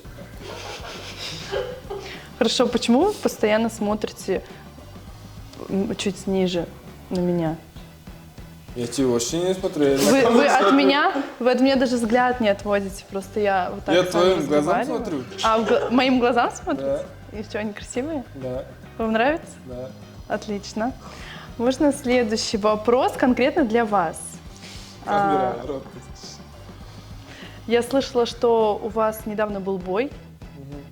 Планируете ли вы вернуться в эту сферу? Еще раз вопрос. Запишите где-нибудь его, пожалуйста. Я слышала, что у вас недавно был бой. Ага. Планируете ли вы вернуться в эту сферу? То есть продолжать? А все? Все. Ну, по идее, я планирую, но я не знаю в будущем, что будет там, что меня это ждет. Я не знаю, но я хочу, чтобы Вернуться. Вернуться хотите, Да. да? Вы, кажется, мне писали в Инстаграме. Да, я писал. Вот только встретились. Хорошо. Ты или говорим сейчас? Мы еще встретились. Встретились? Но сегодня. Не сегодня. А что, говорим об камеру? Давайте, мне интересно, с кем вы встречались? Мы с Лалтикой будем. Я не помню этого момента, ладно? Окей. Нет, правда, я не помню этого. Может, пьянем будет. Может быть, это было в ваших мечтах, конечно. Ну, хорошо. Возможно. Да, поэтому вас не запомнила. Так, следующий вопрос. Какая у вас самая любимая песня? Ну, я по идее не слушаю новую, но я постараюсь. Это новый хит, который сейчас входит. Но я так слушаю, примерно неделю слушаю и потом... Ну, конкретной песни, да, которая бы вас запала, нету? Может быть, вы напоете какую-нибудь песню, которая вам нравится? Мне нравится. Можно я посмотрю текст? Я по-русски говорю, по-русски музыку я могу говорить. Ну, может быть, у вас есть казахская песня какую-нибудь, которую вы слушаете? Я много казахского не слушаю. Я, по идее, фанатка Джонни. Джонни? Да. В камине 6 утра, фотография твоя, говорит воспоминания о тебе. В камине 6 утра, разбитая душа, и все твои обещания пустота.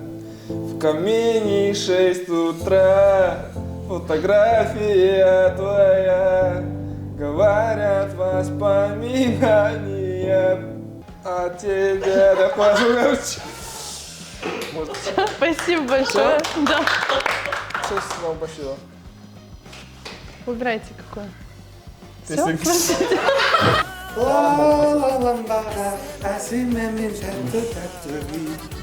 Жігіттер, мен тамақ ішуге баратынбыз. Жігіттер, қазір сендерде тағы бір шанс тамақ қойып алуға. Ерлан, тағы виски ішуге жылан жоқ па? Че? Тоймайсың балық жейсің ғой, короче. Прима. Осы соңғы тамақ ішуіміз ба?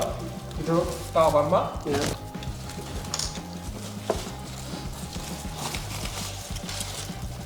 Жігіттер, қазір тамақ ішіп алыңдар қазір. Қазір кішкене қиналасыңдар. Кішкене шаршайсыңдар. Су көп ішпей қойсаңдар да болды негізі. Все, дайынсыңдар ғой. Қазір Дайынбыз, қайта айтасың. жігіттер, короче, соңғы этап дегенде бір ойын қалды. Сендер үшін дайындадық. Қазір барлықтарыңыз біздің артымыздан жүресіңдер. Жүріңдер.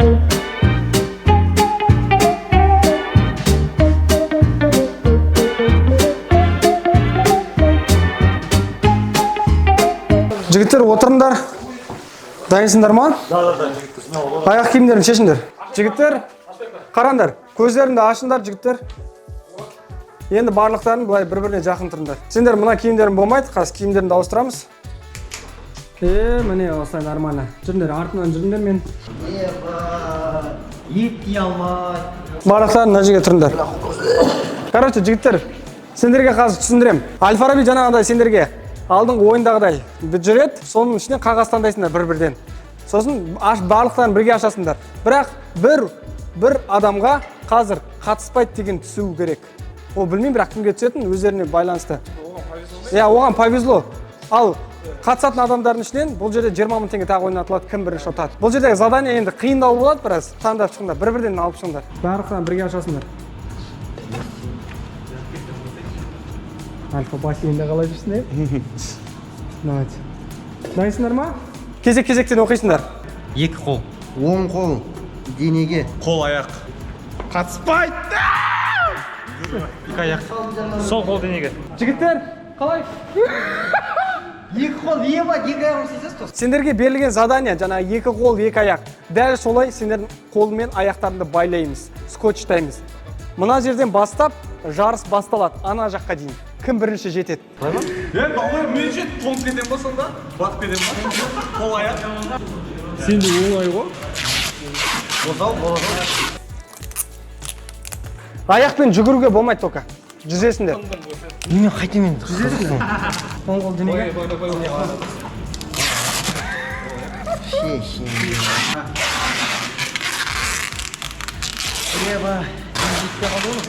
Меніңше сәл түсініп адам көрсін. Бұлай байласам да шығып Аяғын Андай бұлай Жүзамайым ғой мен. Дар аяққа тұрамайым ғой, қуасынар ма? Яғында мен басып кетер қуасынар ма? Қуан дегенсіңдер ғой вообще ана.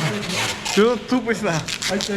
Ну, шли ауди брат. Бап шешес. аяқпен ба? Терең емес па? Сен бойынан аспайды.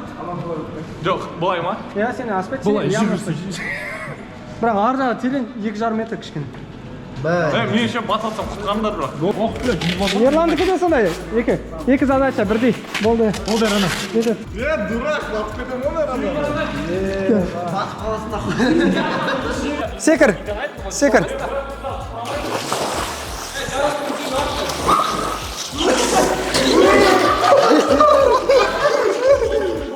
Ала, батады. Бат кетеді. Бұлай жүз қалмайсың. Ай, tamam. Отырды да, сөз алды. Бергелі. Жарас, бергелі. Бат кетесің қаз. Әкел.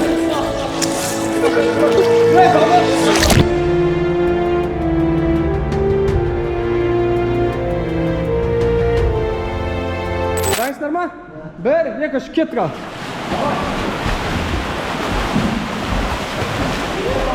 Зиятбек алда келе жатыр.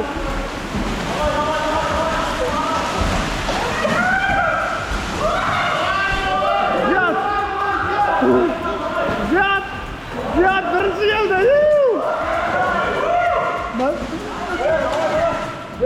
Былай.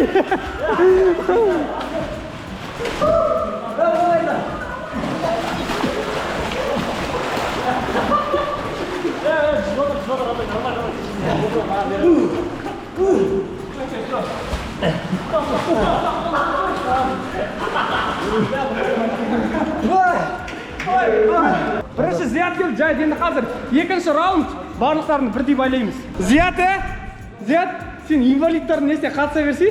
Бір қолмен с***ады. Бейт. Первое место мое, родной. Ана как күтіп тұрсам мен. Бар. Баталы. Сен батып кетеді деп ойладың оны? Батқан.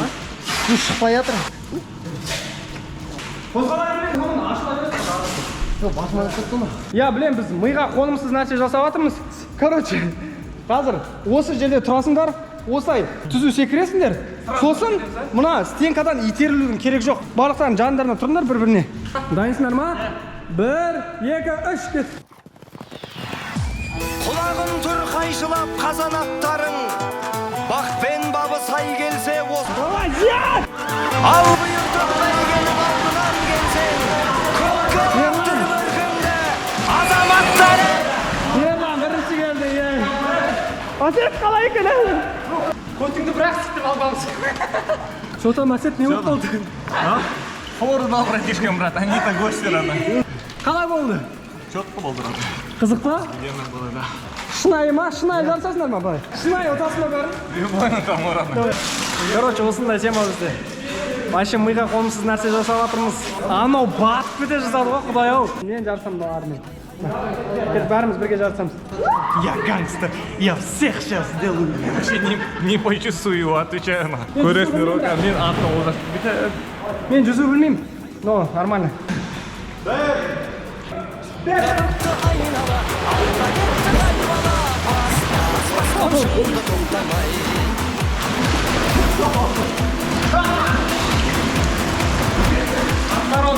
Асқар мен тартып отыр ешек бас. Үстіге шығып аяқпен итере алмай. Прикинь, иығымнан сап алғанда артқа қалдырып кетті ғой. Тұрсыңнан тартып аласың ғой бері қарай. Короче, бассейннан барлығымыз шықтық. Мына жерде мама келді. Сен мен оқырмандарыма сәлем деп бірінші рет ютубқа түсіп жатсың, мам, сәлем. Түрімді қаршы. Сен ютуб мынау, мам. Ютуб. Жоқ ой. Енді кімде ойды? Бәріне сәлем де. Сен стористарға үйреніп қалғансыңдар ғой. Иә, барлықтарыңызға сәлем, қош көрдік. Бізді енді Алла жазса осыдан көріп тұрасыздар. Мен ұлымды қолданыздар. Барынша тырысып жатыр сіздер үшін деп. Ал балам ісіне береке берсін. Тек бастап жатқан жұмысының жемісін көр. Біз, короче, соңғы ойынға әдейі осыны қалдырдық, себебі жігіттер бассейннен келді, жаңағы өлең айтты. В общем, қарындары кішкене ашты, вестары кішкене түсті. Қазір енді өздеріне байланысты кім, қанша хинкальді жеп бітіреді екен. Дайынсыңдар ма, жігіттер? Бұл жерде, короче, жігіттер, 50 хинкаль. Қазір сендер осы тамақ ішіп болғаннан кейін бітті. Тамақ ішпейсіңдер? Бітті. Тамақ ішпейсіңдер, взвешивание басталады. Мынау хинкаль, 50 штук. Кім көп жейді, сол 10 минут уақыт беріледі. Каждый өзінің шешектерді таңдап алды ма? Дайынсыңдар ма? Уақыт таймерді өзім қосам. 10 минут уақыт беріледі. Жігіттер, 10 минут уақыттың ішінде кім қанша хинкаль жейді? Әркім жейді ғой. Басында тұрған қамырдың мына жерге қойып отырыңдар. Дайынсыңдар ма? 1, 2, 3, уақыт кетті. Астан алыңдасын, бісмилля. Дәмді бұл?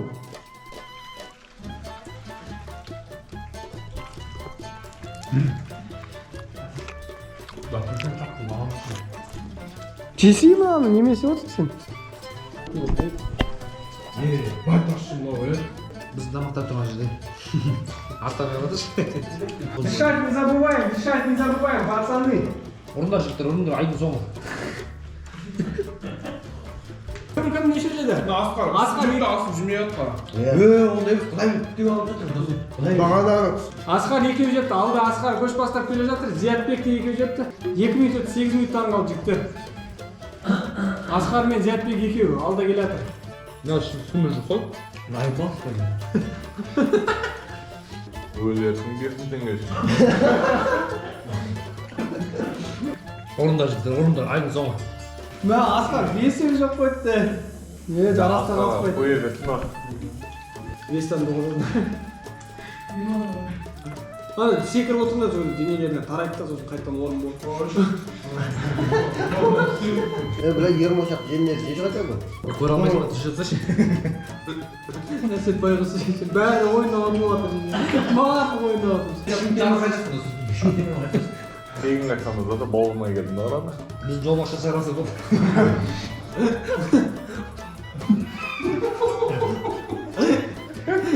Biz yolda satacağız alsak. Ben 4 minut kaldı Cigi 4 minut.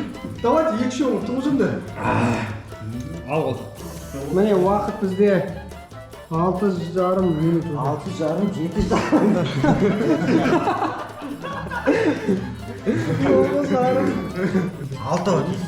Міне 6 пирамида, 5 пирамида. 8 сияқты болып тұр. 8 аяқ па немене ойлады? 8 аяқ. Ача ана жерде ашық ортатын жер бар ма? Отыра бересің жерде. Тереңден шығып тұр не ана? Бәрі сондай шығып тұр ена. Я 2,5 минут қалды жігіттер. Әсет не ойнайсыз? 2,5 Өзің әр осы. Ha Ермо алдай көш бастап келе жатыр. Бірдей таласыңдар, бірдей.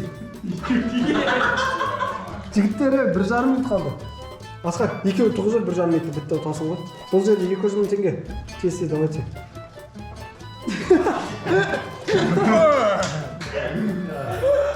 Чешесі бестігі. Же. Же.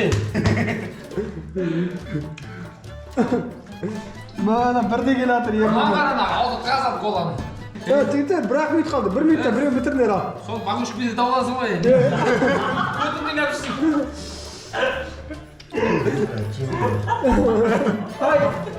Отказ. Мына Ермо отайын деп тұр бәрінде. Жігіттер 40 секунд қалды. Асет 2-ден кейін далса. 2,5 қой 2,5. Давай 30 секундта тағы. Асқар, жетіп. Асқар, жетіп. 20 секунд қалды. Асқар, давай, Асқар. Біреу ғана қалды. 20 мың болсам деш? Асқар, давай біреу. Ой, жатып ал, размер жасап жүрсейші.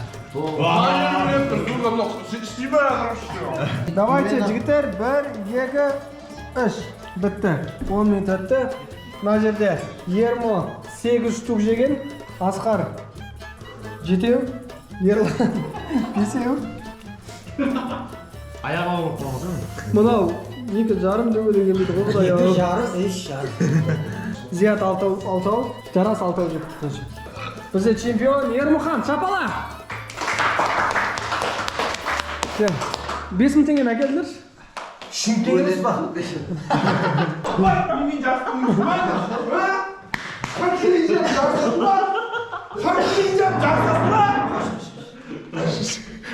жеп жарсам да қойды. Ханкили? И не түсің ол. Жаттадың ба? Жаттағандай болған мен негіз. Дайынсың ба? Ал бастақ. Мал, баста. Ал бастақ.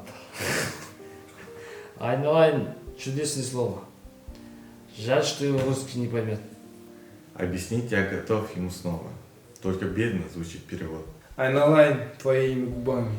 Пост нелепо оно звучит, но другими иными словами ты не сможешь его заменить. Ты, Сережу, если не помнишь. Шаганя ты моя шаганя. Айналайн захочешь, запомнишь. Повтори, Айналайн, при мне. Пусть оно будет нашим паролем, именами твоим и моим.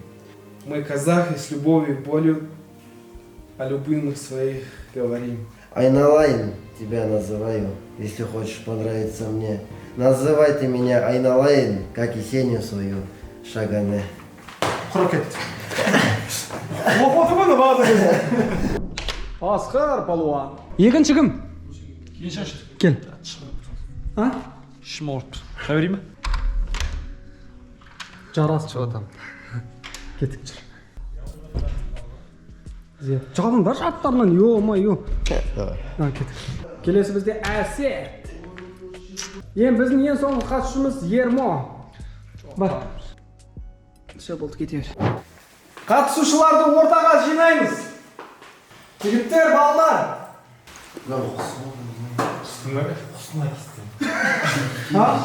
Ең біріншісін жарыс. Құстың ба?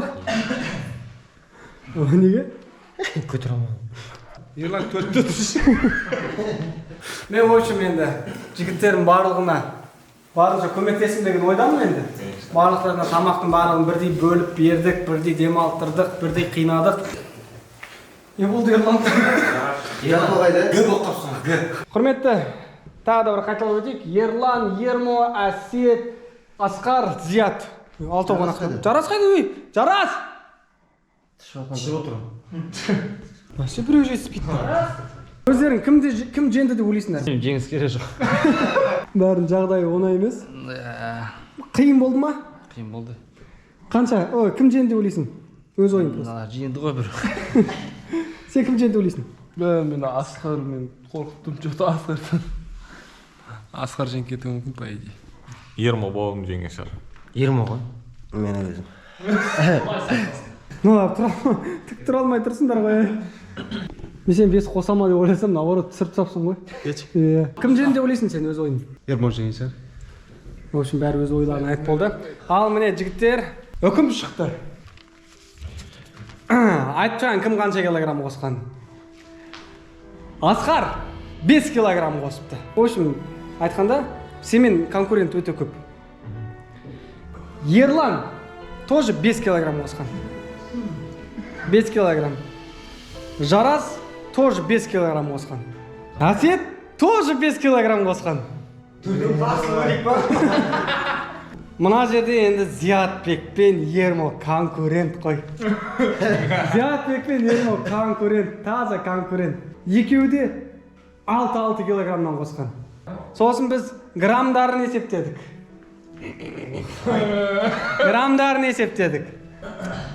Ал, көп сөз айта салайын, е? Бүгінгі біздің сайыста 3000 теңге ұтып алған. Бүгінгі біздің сайыста 200 грамммен жеңіске Почему я выиграю? Лично өзім біліп тұрмын. Табақтан примерно Зият пен Әсет екеуінің бірінші ойнаған.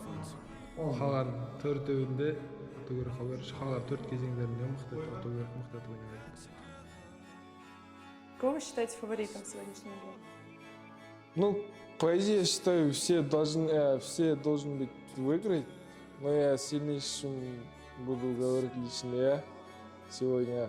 Я уверен, потому что я всех соперников, которые... Они считаются меня фаворитом, но я достойнее этого словами. Боятся. Вас? Да. А почему вас боятся? А? Почему вас боятся? Потому что я фаворит.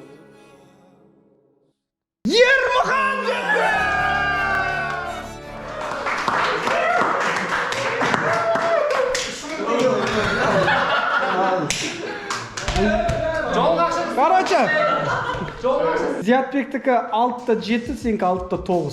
7 килограмм. Қалай қоспайды ғой бір күнде. Мынау бірінші орында тұр, Зият 2-де тұр, сен де барлықтан 3-те тұрсыңдар ғой. 3-те өзі күштіктер. Қалталарында дым жоқ болды ма? Барлық тұтсын. Бәлі, міне 200 грамм таптық. Таптық 200 грамм. Списақсыз. Тартпайды да, Ес тартпайды да. Тартпайды. Повезло. Патрик. Осымен біздің влог бітті. Егер де сіздерге біздің бүгінгі влогымыз ұнаса, лайкты аямай комментарияны жазып, ең соңғы поэманы кім күшті оқыды, соны комментарияға жазып кетіңіздер. Кім ал? Хотя поэманы кім күшті оқыды? Поэзия. О, поэзияны. Поэзияны. Әсет шығарсың. Әлі Қылышбексіз бе? Келесі жүздескенше аман сау болыңыздар. Сіздермен Олжасхан. Қоштаспаймыз. Ұнаса обязательно каналға тіркеліп, лайк басып, колокольчикті басып қойыңыздар. Келесі кездескенше сіздермен болған мен Олжасхан. Қоштаспаймыз. Көкке рақтыр